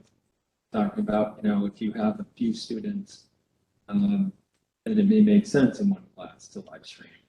That's actually a more efficient model. But, we have for not only students, but staff that are out there for extended periods. And I think we have 2 or 3 subs on any given day. Some days we have 1. So that's another complication here.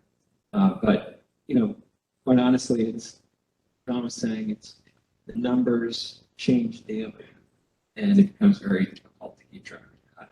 You're talking about an option where there's a Chromebook that follows a kid through a schedule. Every student in this building has a discrete schedule to them. That's so I'm not quite sure how that would work. Please.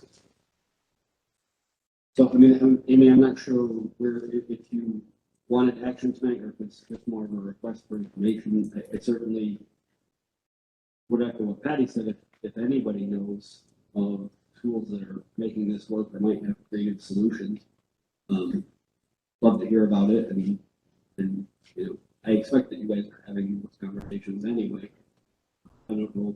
I'll let you wrap it up, I guess. Yeah, I guess let me do the Jim Garvin move. If there's anybody out there listening who knows of schools in New Hampshire that are doing what I'm envisioning successfully, then please reach out to me or Patty or whoever you're comfortable talking with and let us know. Because I think that this is a real inadequacy and disservice and a gap that you should fill, and I would love to learn to do that. So if there's anybody out there listening that knows more and is willing to share, please do that. Any other comments on that before we move on? Okay, thanks, Amy. So that brings us to agenda item number 9, board reports, and I see a new face that's definitely not Ryan Casey, but Mr. Morse, you want to introduce us? Yeah, so as we all know, we had some big shoes to fill from the past 2 years, and we went back to our student senate, and we're lucky enough to find someone in the family. So this is Ryan's little brother, Braden Casey.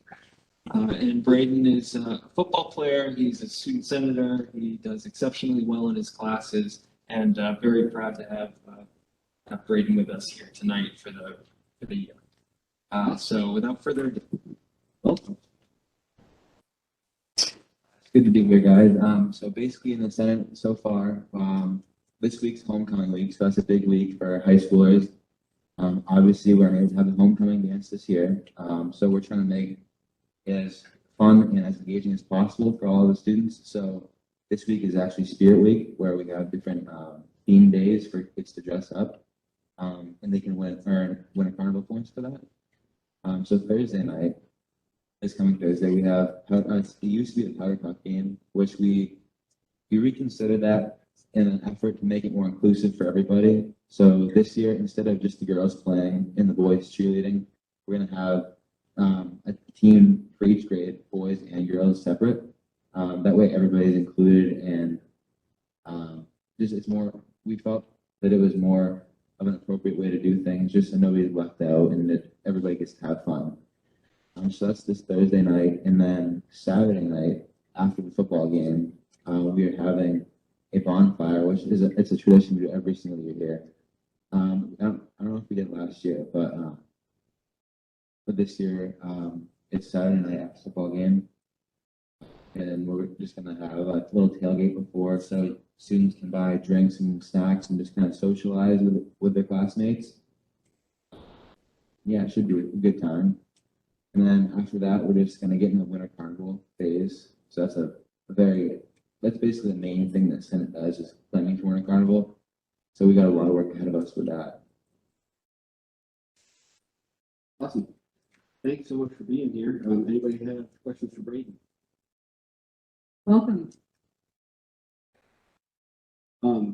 So with the changes to the Powerpuff game, I would certainly commend that. I think that not specifically Student Senate, but every organization everywhere is guilty of, we do it this way because that's the way we've always done it. So to make changes that you thought were appropriate is commendable. Can you, if you don't mind, I know you can't speak on behalf of everybody, can you give us kind of your 10,000-foot view of what it's like at school right now, the general attitude, how people are feeling, happy back in the building, that type of thing? Yeah, sure. But personally, I found last year and the half year before that to be pretty difficult, not having the interaction with your teacher, not having a relationship with your teacher. So this year, I'm already doing better in my classes. I feel like I have a better relationship with my teachers. I get to see all my friends every day. It's not like the half and half model, it was kind of weird last year. I understand why though. But this year I'm enjoying it. It's like kind of the first normal year. I'm a junior, so this is my third year of high school, and it's the first somewhat normal year. But it's great to be back in the school and be around all my friends and in full classes where everybody's just seems to be way happier than we were on remote learning. But yeah, it's definitely a big improvement from the past 2 years, and I'm glad that this is kind of the mode we're in. Thank you very much. Thanks again for being with us. We look forward to working with you, and if there's anything that the board can ever do for Student Senate, certainly let us know. So we'll move on to facilities report with Mr. Kaufman.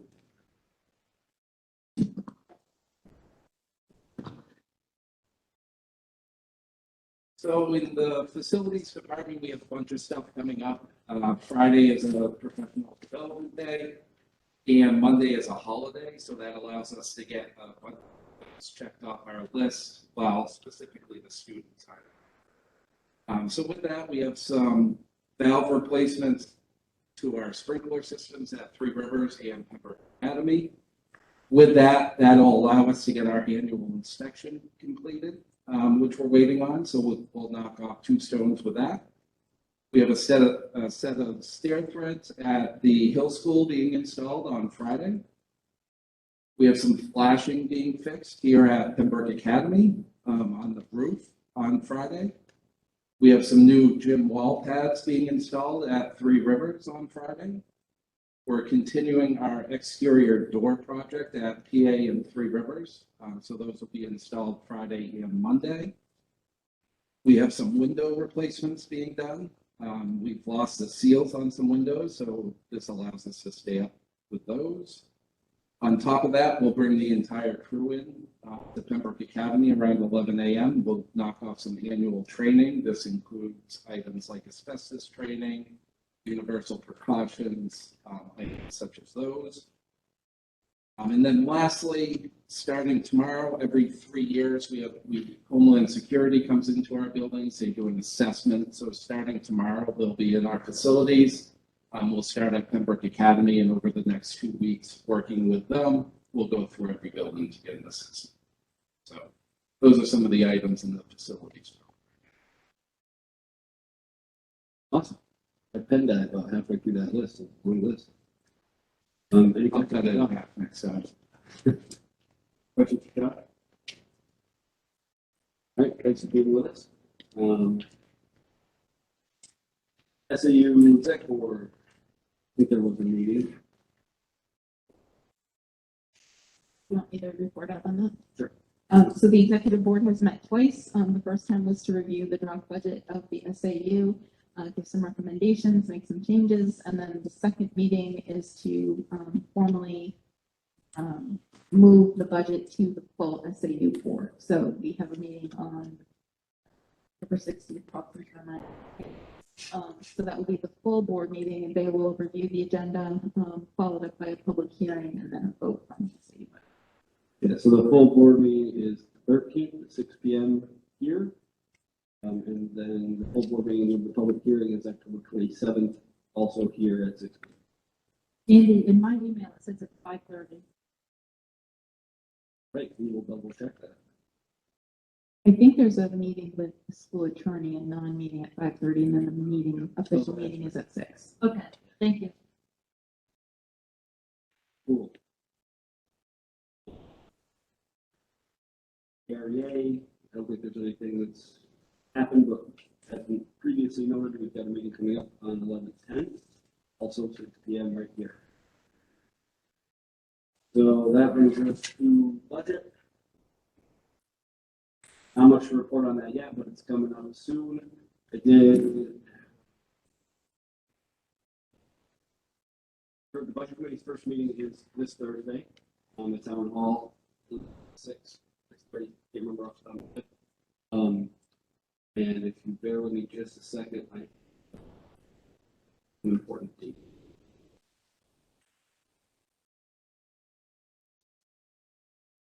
Can I ask a substantive question while you're digging for dates?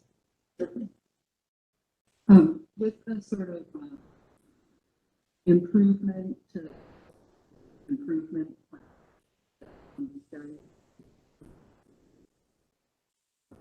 Always looking to decrease the duration of board meetings.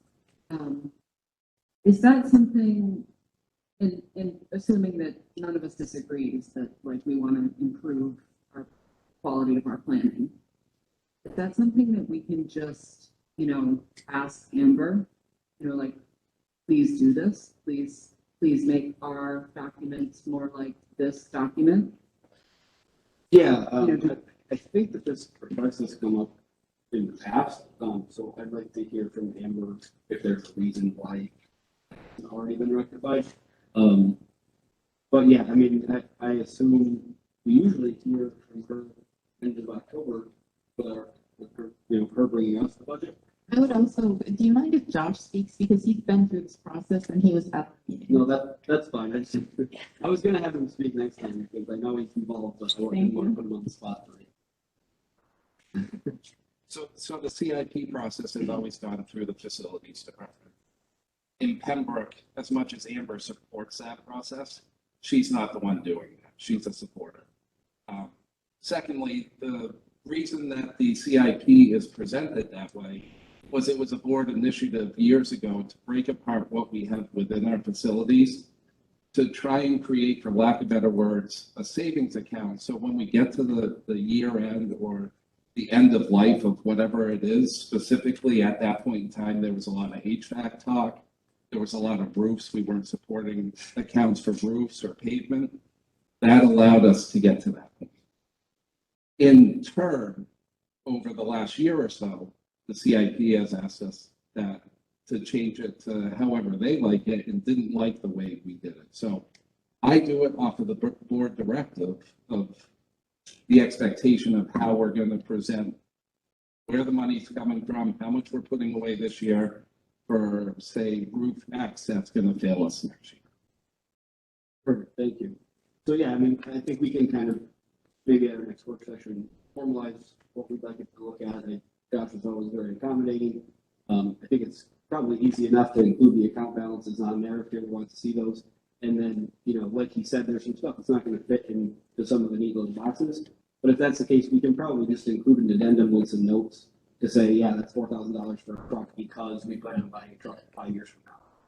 I think that would probably give them the information they need, but we, spell out some guidelines and get kind of a draft. We can take it to Jerry and the committee and see if it suits their needs and so that we're prepared for it. So, and just to go off of that, some of our smaller items in that, specifically like a truck, that was created, so there's a bigger number today or yesterday because we didn't have a plan in place. We're trying to be transparent on that report that the school district wasn't looked at as being transparent in the past. So 4, 5, 6 years ago, we tried to put everything on that report that we know of. And throughout the years, we keep adding those items that come up that say, this is a big item, this really should be on it. So you'll see bigger numbers for some of those smaller items because we might need a truck this year or we might need a van next year.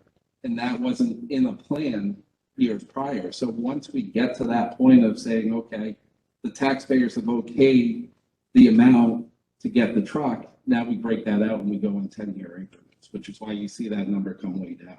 And am I way off base in, thinking that perhaps maybe it's time to bring Amber into this process? I mean, if she's managing the other parts and, but only playing the support role here, you know, maybe it's time for her playing more than this. So again, on my end, it's always been through us. And when we were asked to make this change, we made this change together. She was heavily involved at that point in time.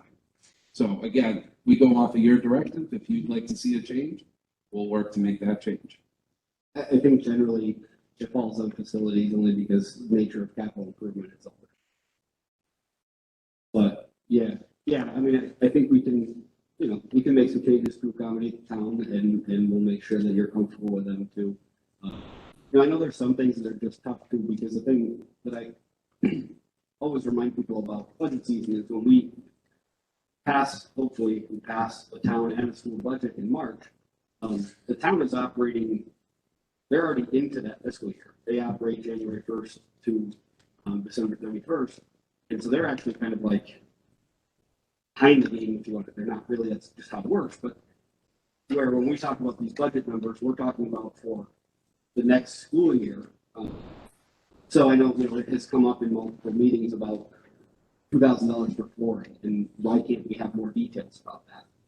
And you know, sometimes that's just not feasible. I don't expect that Josh is going to know exactly what classroom is going to need flooring 13 months from now. So I'm okay with some of the ambiguity, but I certainly think we, you know, I think the relationship with budget committee has been improving over the last couple of years. I'd like to see that continue. So if we can do some constructive changes to accommodate, that'd be great. I just have to, I think, you know, being on CIP, I think more of the concern was along the lines of not including the fund balances that this money would be added to. That was pretty much it, you know. That seems like a simple change. It wasn't necessarily about specifics. More along the lines of, okay, we're putting $4,000 into this account. What's the balance? So. It seems like Amy said, I think we can probably take this ahead of, it seems pretty simple, I think, unless I'm keeping it oversimplified, but you know, Amber can get Josh's balances and then we can work something up and send it to Jerry and see if that's what he had in mind and just kind of do it all. Right. So that's, I guess. Do you need, is this discussion enough for you to just sally forth and do that? I think so, yeah. Yeah, awesome. And, you know, just to go on top of that, they know that, you know, it's not like fire or PD where every 3 or 5 years, whatever the time frame is, they're replacing vehicles or trucks. Speaking specifically about the school truck, well, we might have it for 7 years, we might have it for 12 years. You know, and I think they accept that part of it. Just having those balances, they would help. Andy, can I just make a comment? Absolutely. Just from sitting with Jerry for many years, the biggest concern is the funding source. So they're looking to see if we're going to raise it from taxes or if it's coming out of capital reserves. So I think that's just the biggest part that they're looking for more information. Allowing fund balances. So that would be something that would need to come back to the board if you will decision on how that's going to be. So I think we can get it done to a point of it. If they determine the funding source on that document, is that subject to be edited? So if today the board said, well, we want to take that from our capital reserve fund, but tomorrow they decide to put it on the warrant for a different fund, is that acceptable or is that considered the final?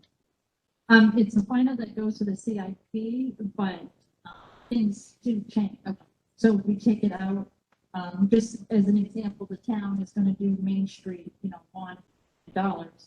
But if there's some situation we don't need $1 million, this can always change. Okay, they're just looking for. Okay, great. Thank you.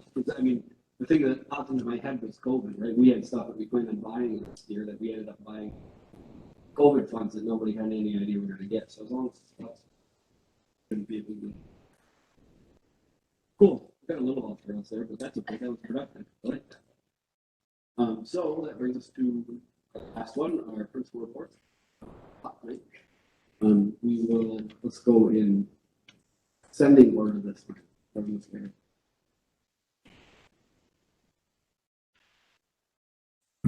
There we go. So it's been great because we've gotten back to a lot of things. I know I've said it before, but this is all new for me coming into Hill, so I've really enjoyed that. We had an instrument rental night. Our fourth graders came in and rented the fourth grade band starting. Very enthusiastic, a lot of participation.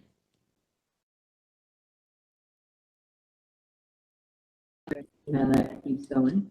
One of the big things we're working on right now is we've just finished up our benchmarking assessments.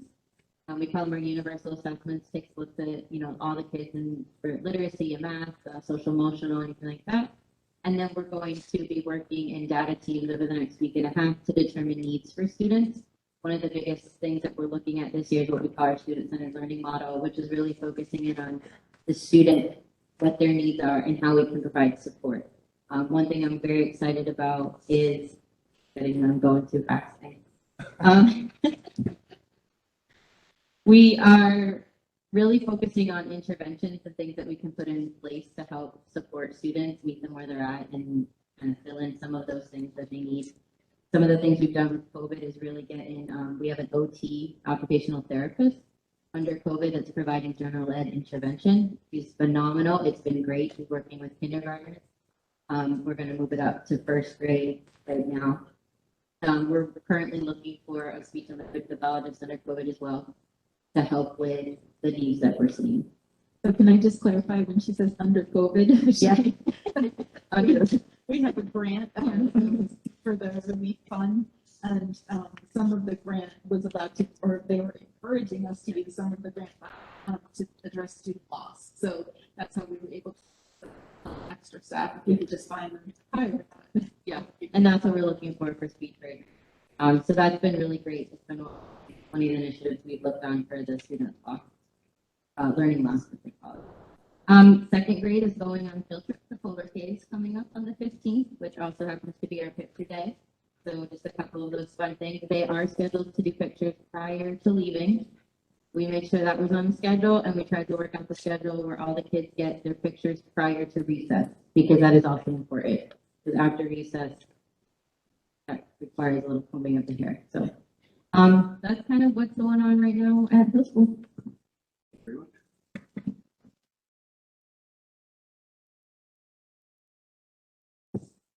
So I think we do have a lot going on in the 3 rivers. I won't touch everything, but Josh did forget one item, talking about what's happening.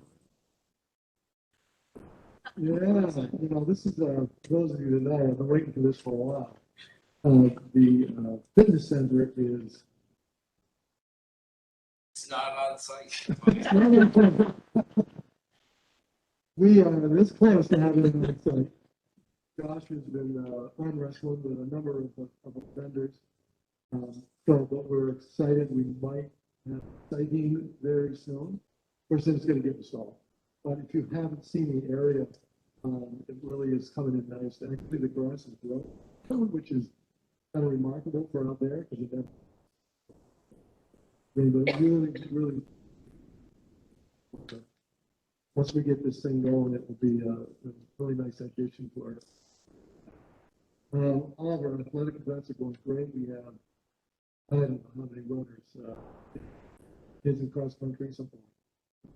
And they're doing exceptionally well. And that's been really nice to see. Our soccer program will do all the busing issue, but nobody's surprised with that. So we've been lucky to have some buses getting kids there, but parents stepped up to the plate. Then we get, today we had a late. So that was awesome. Our band, once again, is a little bit out of control. I think we have 130 kids in band. Keep in mind that's a little bit more than a third of our school. Pretty remarkable. No, they're all beginners, but I don't care. So it's great. We have, say, about 80 kids in course. So between the two, we're looking 200 kids out of 20 that are in that program. It's really, I'm still kind of staggered by that. Certainly where we were. Like Wendy said, we have a, you're familiar with our WIN block. It's called WIN, which is what I need. Every student trying to get a new baseline. Our last year and a half experience, we're just trying to get a new baseline of where kids are at.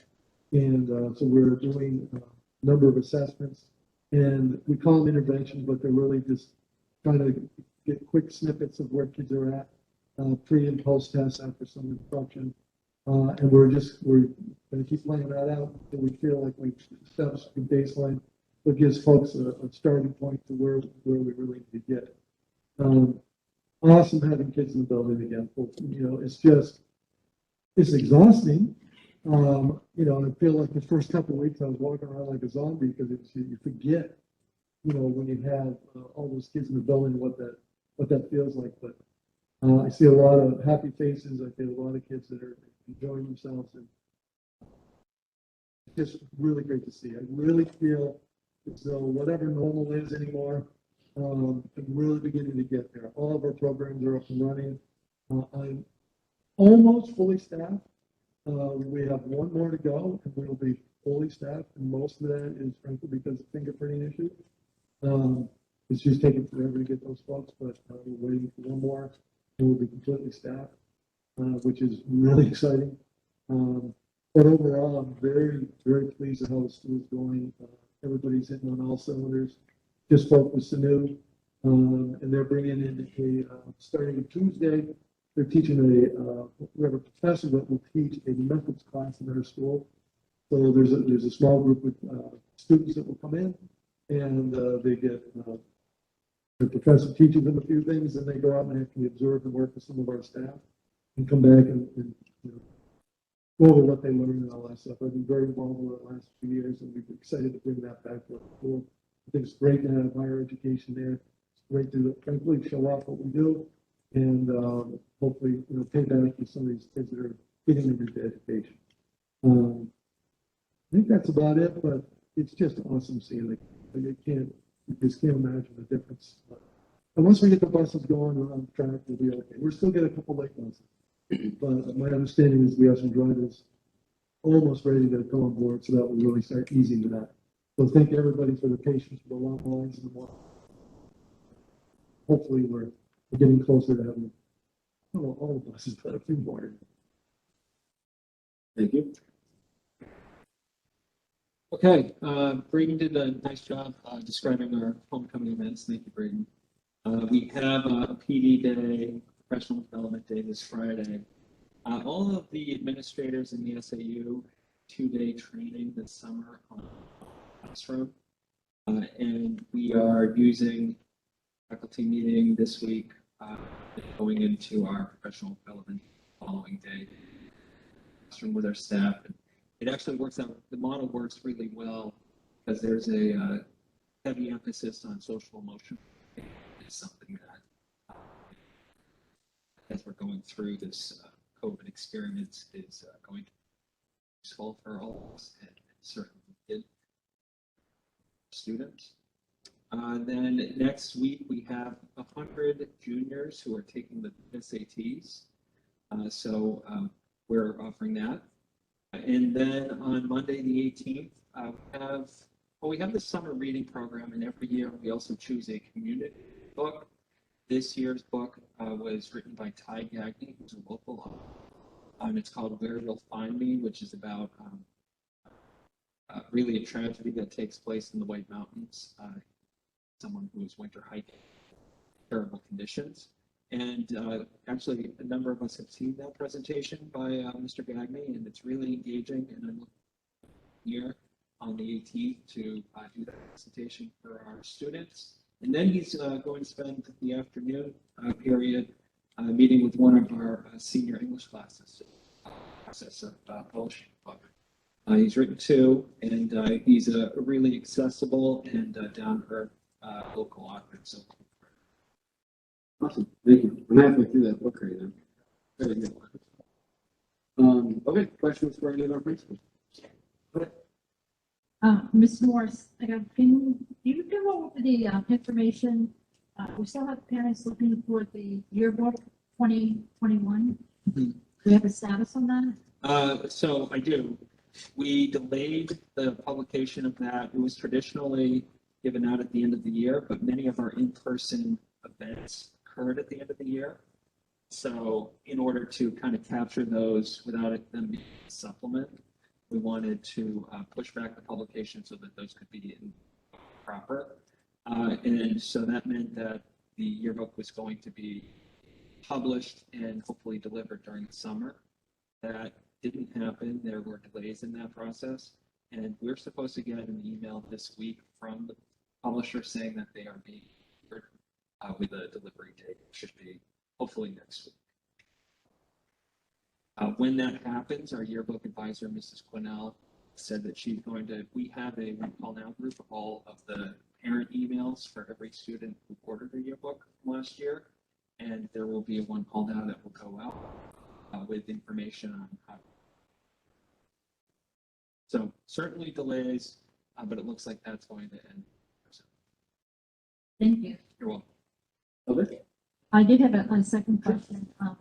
I know it was outlined in a lot of emails to the parents.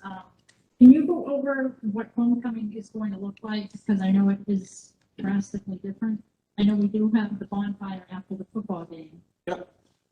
I mean, the only difference is we're not doing homecoming dance. We had a home cross-country meet today. That was also senior night. We also had a field hockey game. It was also senior night. Braden also discussed that we're doing our student senate flag football game tournament on Thursday. Friday, we have varsity girls soccer, JV girls soccer, and field hockey all here on campus. And then Saturday, we start at 10 a.m. with varsity boys soccer, JV boys soccer, and football. We'll host West at 2:30, and then it sounds like some tailgating, and then bonfire and music at 7 p.m. And that will be a senior class fundraiser. And I just had a follow-up question. So no dance because we don't have the funding for it? No, so the dance was never scheduled. It was never advertised. I spoke to the sophomore class advisor. So homecoming dance is always done by the sophomore class. It's a fundraising mechanism for that group. We haven't had an indoor dance since the fall of 2019. The only dance we have had has been outside. Our COVID numbers currently are 16 positive active cases. That's more than we've ever had since COVID began. And so given our community transmission rates, it didn't seem like it was a good idea to have a dance indoors. When we had the prom in the spring, we were able to utilize that tent that we had. And we could justify the expense of that, which was about $10,000, because we also scheduled a variety of graduation week events at the same time. So that was top 10 dinner, the prom, convocation, and senior night, which was the awards, the scholarships. So we definitely got our money's worth with that. Having a dance outside, I looked at the weather for Friday night and Saturday, and it's like high 50s at 7 p.m. So with a $10,000 tent, you're also probably looking at having to rent the sides and heaters for that. And that's an expense that I don't think any class, even senior class, would have been able to make a fundraising event that actually made some fiscal sense. Thank you very much. You're welcome. Others for anybody? Andy, I just had a quick question for TRS about busing. You said that there's some buses that are delayed. It's the same problem we've had getting drivers. So, I think the last couple of days we've had one bus driver that hasn't been available. So try to find something to drive the bus. We can't get them in the building, so try to find them to drive the bus. So they've had to either do double runs or they grab, whatever it is. We're managing, but it's not ideal.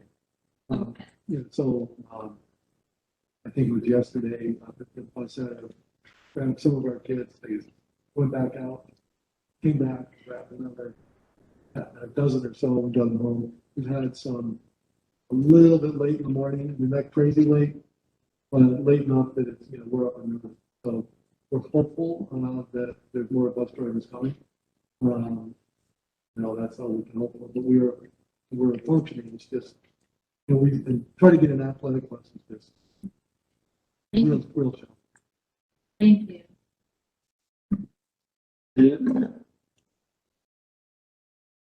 All right, thank you all. Quickly before we move off board reports, I started to talk about some important budget dates and kind of got sidetracked, so I just want to hit those real quick. So the first time that the school budget is on the municipal budget committee agenda is the 16th of December. It's a pretty typical timeline, and then we are, the main topic on subsequent meetings, January 6th, January 13th, and January 20th. Possibly the 27th if an additional meeting is needed. The public hearing regarding both the town and school budget is tentatively scheduled for Thursday, the 3rd of February at 7 p.m. In the auditorium. The school district meeting is tentatively scheduled for March 5th, Saturday, and the town meeting is tentatively scheduled for March 12th, which is some of the important dates. And then lastly, before we move on from here, I just wanted to say to Braden, really appreciate you being here, and you're certainly welcome to stay as long as you want, but also it's a school night. Any of our meetings that you join us for, feel free to head out after you've talked with us. We appreciate any time we can get, but we don't expect you to stay here 12 hours of the night. So with that, we'll move on to number 10. We got some policy items. So Kathy and I weren't sure, we didn't add any policies because we have yet to determine how the committee work is going to proceed. She had a process that was outlined and we sent it out, but we'll need to wait until we get the partner to determine how you want to proceed with policies. The one policy, the home education policy, I think you had voted to wait until the new sample came out from the School Board Association on that one. So I'm not sure if you want to move forward or you want to wait till there's a committee in place to discuss these further. So, IHBG we've addressed recently, and we voted in favor of the New Hampshire Board Association policy that was reintroduced to the agenda, no longer on board. So, being that we've taken action recently, I think we can remove that one from the agenda. I'm comfortable taking action on the APA and JLCD -R tonight, but I will let you guys hear. Oh no, I think it's there. If you guys are ready to take action on any of these, I'm not ready on JICD, but the others, you guys are prepared. Andy, I need to wait on LCD that I was discussing with Patty earlier. There was some information in there concerning children that are carrying the medical supplies with them throughout the day. And I didn't want to put my information in there as a suggestion because I'm a parent, not a nurse. So Patty was going to look to see that it's probably a second policy that introduces that. So I'd like to wait on this one. Okay. Are we okay with ABA?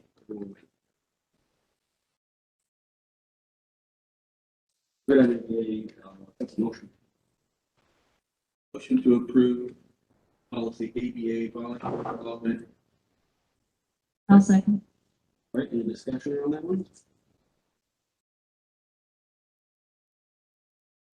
Hearing none. All in favor of approving the recommended policy ABA volunteer involvement? Aye. Aye. Aye.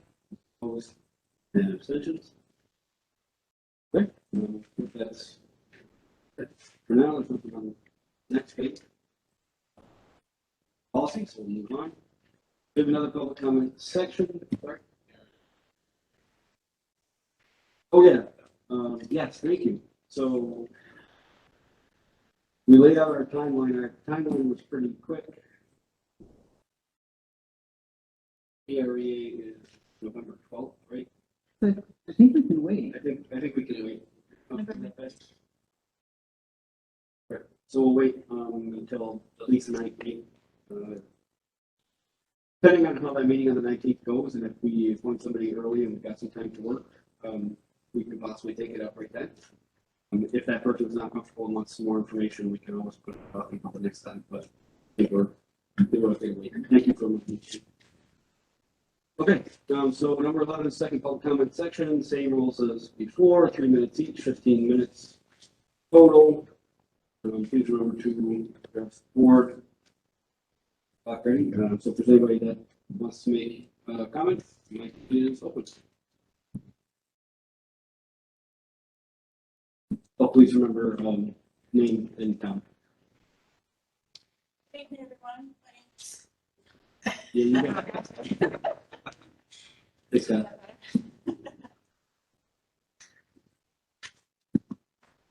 Good evening, everyone. My name is Sandra Lambert. I'm a resident of Allenstown, but I have a soft floor at PA. And I just wanted to step forward to show my support for the option to wear masks or not. I respect people's decisions to wear them, but I don't see much of that in return. Option to not wear one. As I said, I have a son that attends here. And I gave him the option to either, do as he's told, or if he chooses not to wear one, to suffer the consequences. And so he doesn't want to wear the mask, but he's doing what he has to do to get through. And I think that we will get through it eventually, but I just want to talk about natural immunity and it being kind of hidden. I think that it's important to recognize the need for that. And there's also a 96% recovery rate for this virus. I don't think it's ever going to go away. I think it's something that we're going to have to learn to deal with. And I don't think hiding behind the mask is necessarily the one-size-fits-all option. With vaccines available to people that want them and the option to wear a mask, those people that feel safest that way will continue to do so. Yet forcing other people to wear masks that don't want to wear masks or don't feel the need to wear a mask should be also on the table. That's it. And I wanted to thank you for providing a section for those people like myself that don't really, it's not that I don't want to wear the mask. It's conflicting. There's so much information out there that it's almost overwhelming. It is overwhelming. And I honestly don't envy you guys. I think that it's a very difficult position that you're in. And I don't know, I think there's a lot of intelligent adults that have one passion combined, and that's our children. So thank you for all that you do. I know that it's so difficult. I can't imagine being in your position, but not everybody that gets COVID dies. I don't want to sound cold or disrespectful because it's touched everybody one way or another, but people recover from it. It doesn't mean that it's just, I don't know. I don't want to reiterate everything that was said before, but You're getting close to your 3. okay, I'll just. Thank you very much. Anyone else?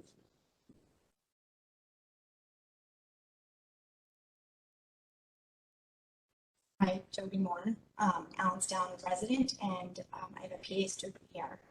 And I would first like to say, I know the decision before you are difficult. However, I would be remiss as a parent not to share my thoughts.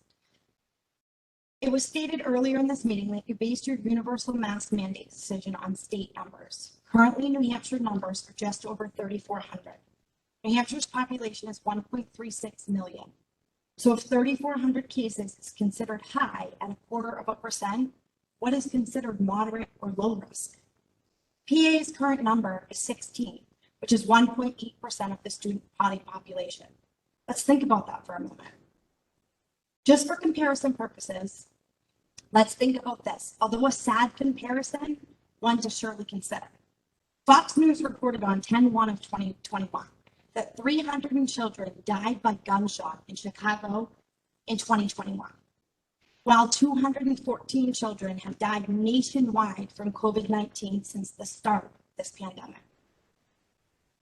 The current pediatric death rate due to COVID-19 is 0.0019%.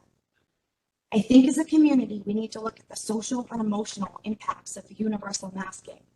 There's been an increase in anxiety, depression, and suicide rates in our young since the onset of this pandemic. Mask wearing instills fear. It promotes anxiety and it impacts normal social interaction.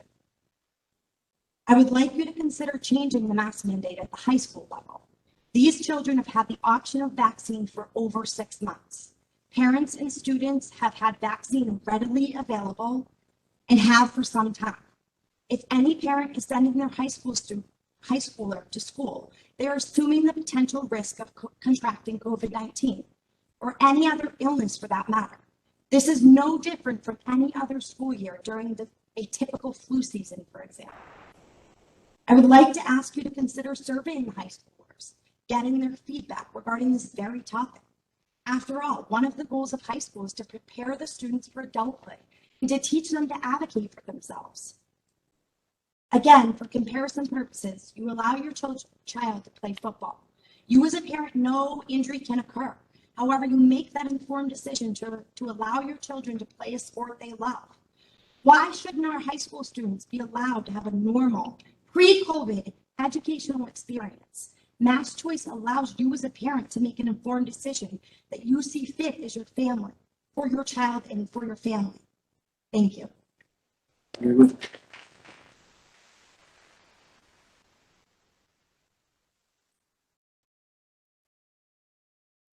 Hello, everyone. Tony McDevitt here. I'd just like to say I would like to commend our school board for making an informed decision on the masking issue.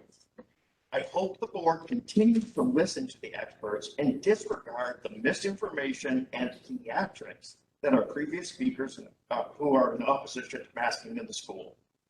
Currently, I have one child who's already missed their trip to DC, and I have 3 more who are ready to go next year. Masking during school and other efforts to reduce COVID numbers are our best option to keep kids in school and to increase the possibility of these kids getting to DC next year. Finally, as another speaker noted, our school board has serious budget issues to resolve, and any time wasted on this masking issue is time that could have been more effectively used elsewhere. Thank you.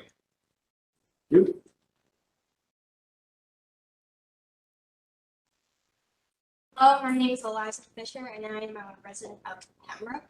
I'm also the senior class vice president and a member of the executive council for student council. And I would like to add to what Braden said earlier, there is no tailgate this weekend.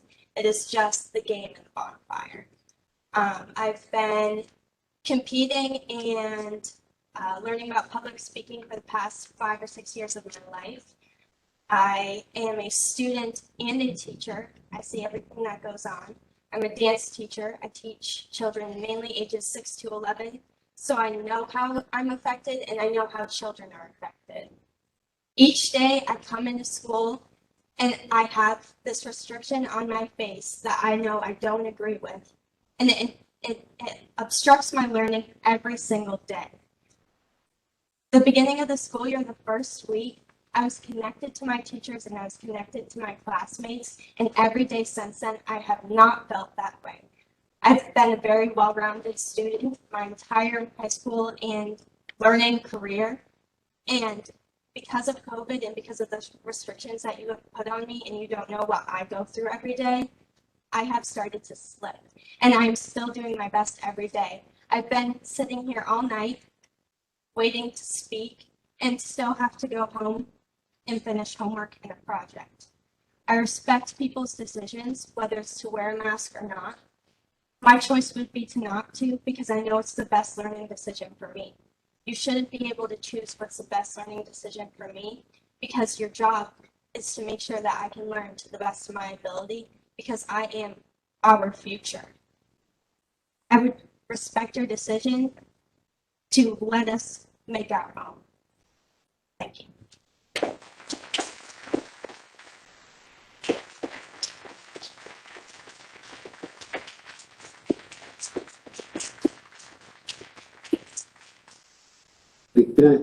If I could, Eliza, thank you very much for coming tonight. I appreciate input from students and I commend you for being here and speaking out. Thank you. We still have a few minutes left. Is there anybody else that still would like to speak?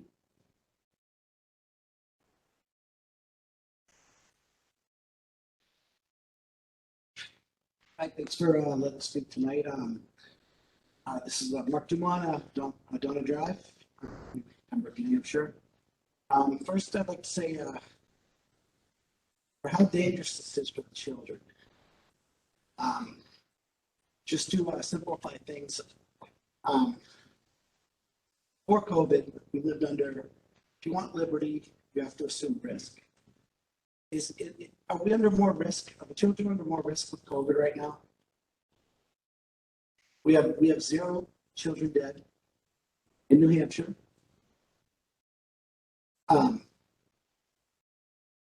COVID's largely mild to children. I've already pointed out that the adults, everyone actually can protect themselves. They don't have to rely on someone else. I think it's time to let people decide for themselves. It's time to let people decide to protect themselves. I provided masks here for tonight. I've seen that only one school board member decided to take advantage of it. You guys are obligated to not be making mandates on whims. I showed how illogical your mandates are. I showed how it's misleading some people to wear masks. I'd invite anyone with a red MAGA mask if they want to go put on a N95 mask. It'll protect you better, protect your children better. It'll protect your children a lot better than my child wearing a mask. And that's science. Please continue to address the board. So I think at this point, if you guys don't reverse course, it's just do as I say. You can't expect other people to protect you when you're not willing to protect yourself. It's arbitrary. It's a whim. We're asking you guys to let parents make decisions about what's best for the well-being of their children. Like, for instance, my oldest, she gets migraines. Since she started wearing the masks, the migraines have increased dramatically. Doctors have said there's correlation. My second oldest, she has allergies. The symptoms greatly increase with the masks. It's not fun for her coming home every day with this naughty mask. Considering that, I understand that parents are afraid. I get it. I get it. But there is another option. And you don't have to rely on someone else. And that's the best part about the option. Exactly. So I appreciate it. If you do all this, just go home and think about it. Think about your personal health care choices. Think about control you do have. And think about how you don't need the other parent, you don't need the other child. And think about natural immunity. And think about that we have a student population that can safely acquire it. And think about the risks that we had before COVID. Like COVID's no more deadly to a child than flu. The numbers are very high. So I appreciate everybody coming tonight, and I appreciate everybody speaking on both sides. It's not easy coming up here and talking. It's scary, because like everyone has feelings for the child, for other people's child. That's 3 minutes. And so I appreciate both sides coming and talking about this. And I just want everyone to go home and think about like what I said tonight. and what everybody said. And think where the compromise is. I think the KN95 and 95 masks are the compromise. Thank you. One more.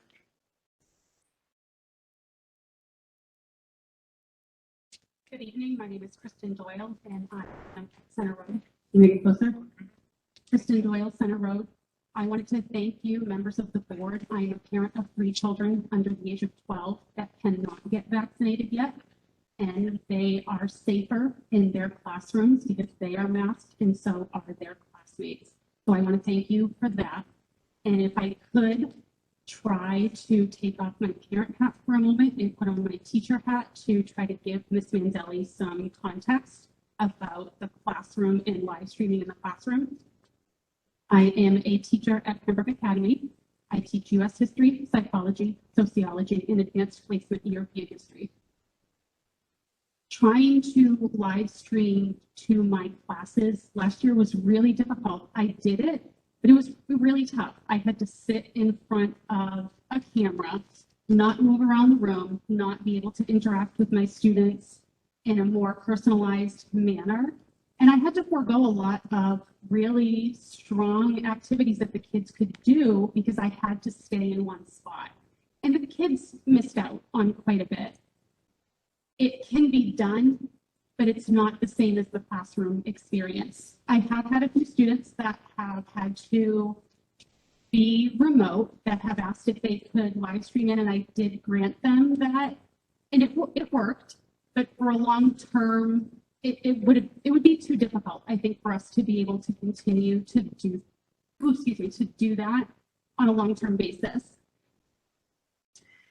Thank you very much for doing really hard work and for letting us speak twice. Thank you. One more thing, sorry, I really need to make sure that Eliza knows that she did a fabulous job, and this is really hard. So thank you for coming up and speaking for your classmates.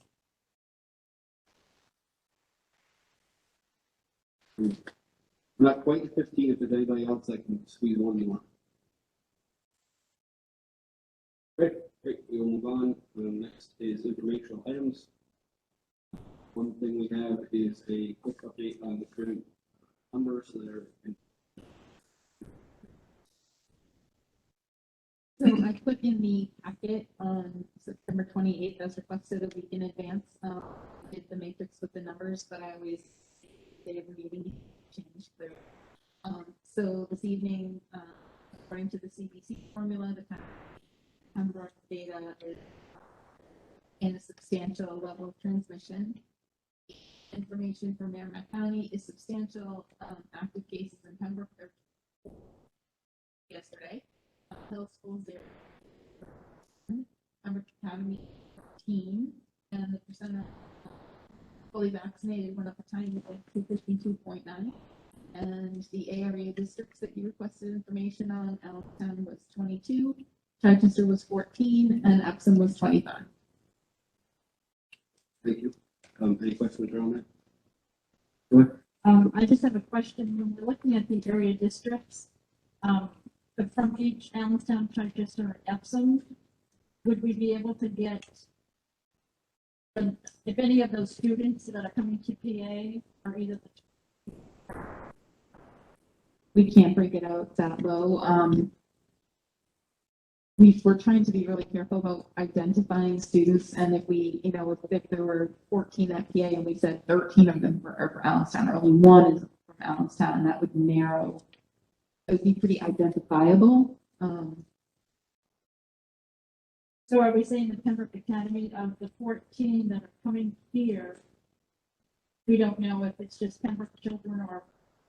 Only the nurses know that. So we just know there are 14 total at Pembroke Academy. And then the numbers below are the by town. So the entire town of Allenstown has 22. We don't know how many of those are Pembroke Academy attendees. And just for more clarification, and because I don't think you were here that night, those that we estimated include those area numbers at the bottom just for information. That the decision making is all based on the matrix above. We just wanted those included every time to see them. Okay. Well, I'm just thinking that might help with residents who are in the area concerning, when they're asking for Pembroke Academy not to have them optional, is to find maybe this 14 students aren't just Pembroke children.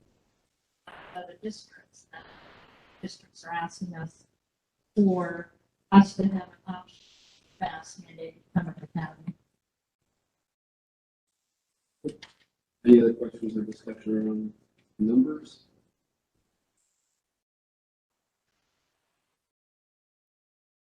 Okay. 13, agenda preparation. Actually, can I just, I'm sorry to rewind, I want to get out of here as much as the next person.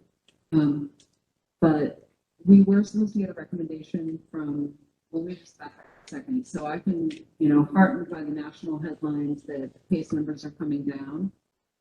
I've been bummed that, those national trends have not hit New Hampshire numbers yet, but I'm hopeful that those trends will hit New Hampshire and that our numbers will start coming down.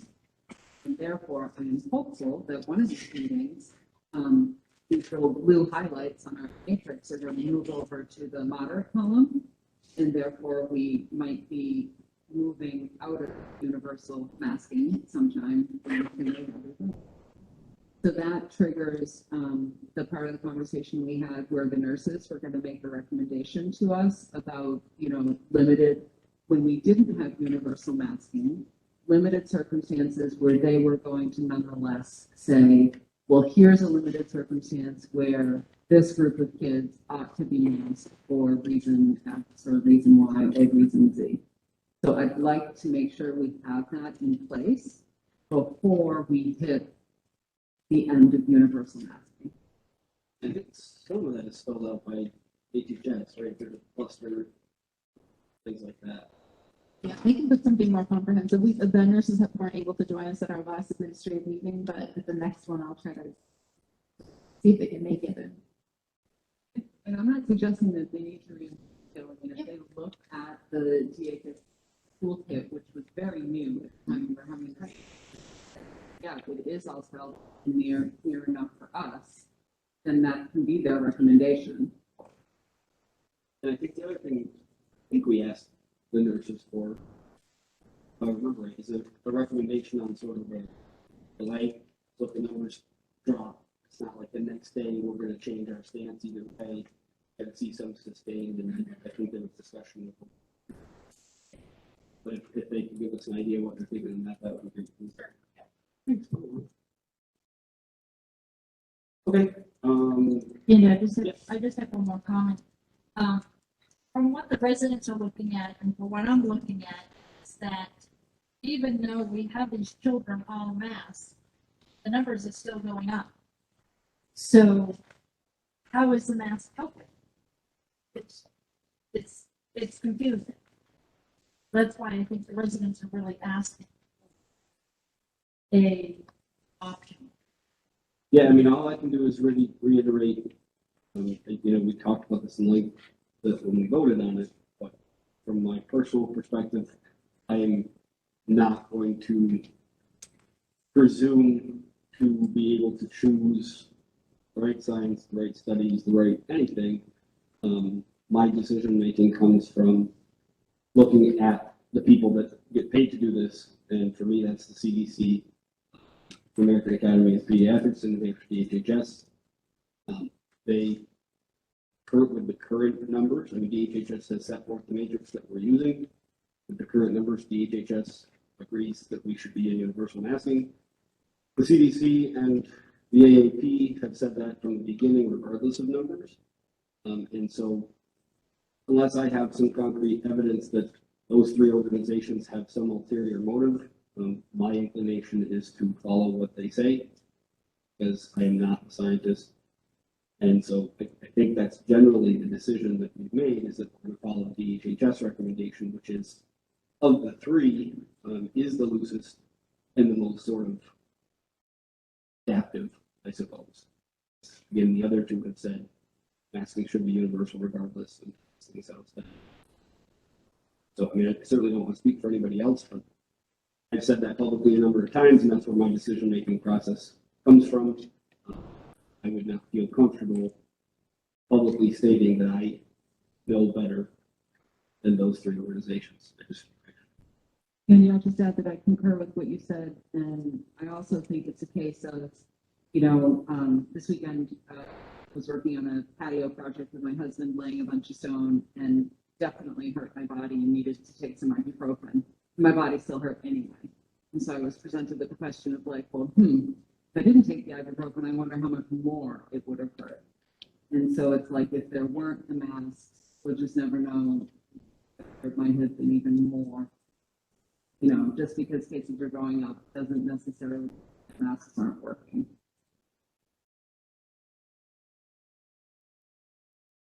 Any other questions, comments, concerns before we move on? Great.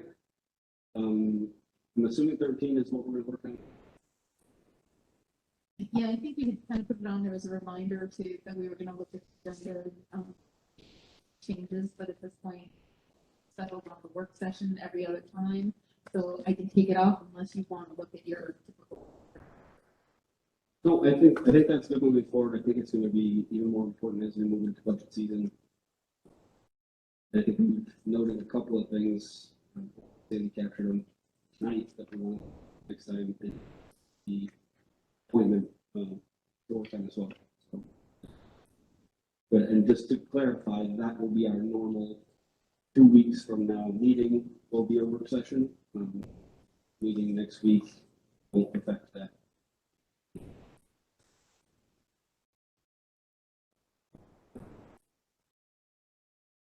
Okay, do we need non-public tonight? We do.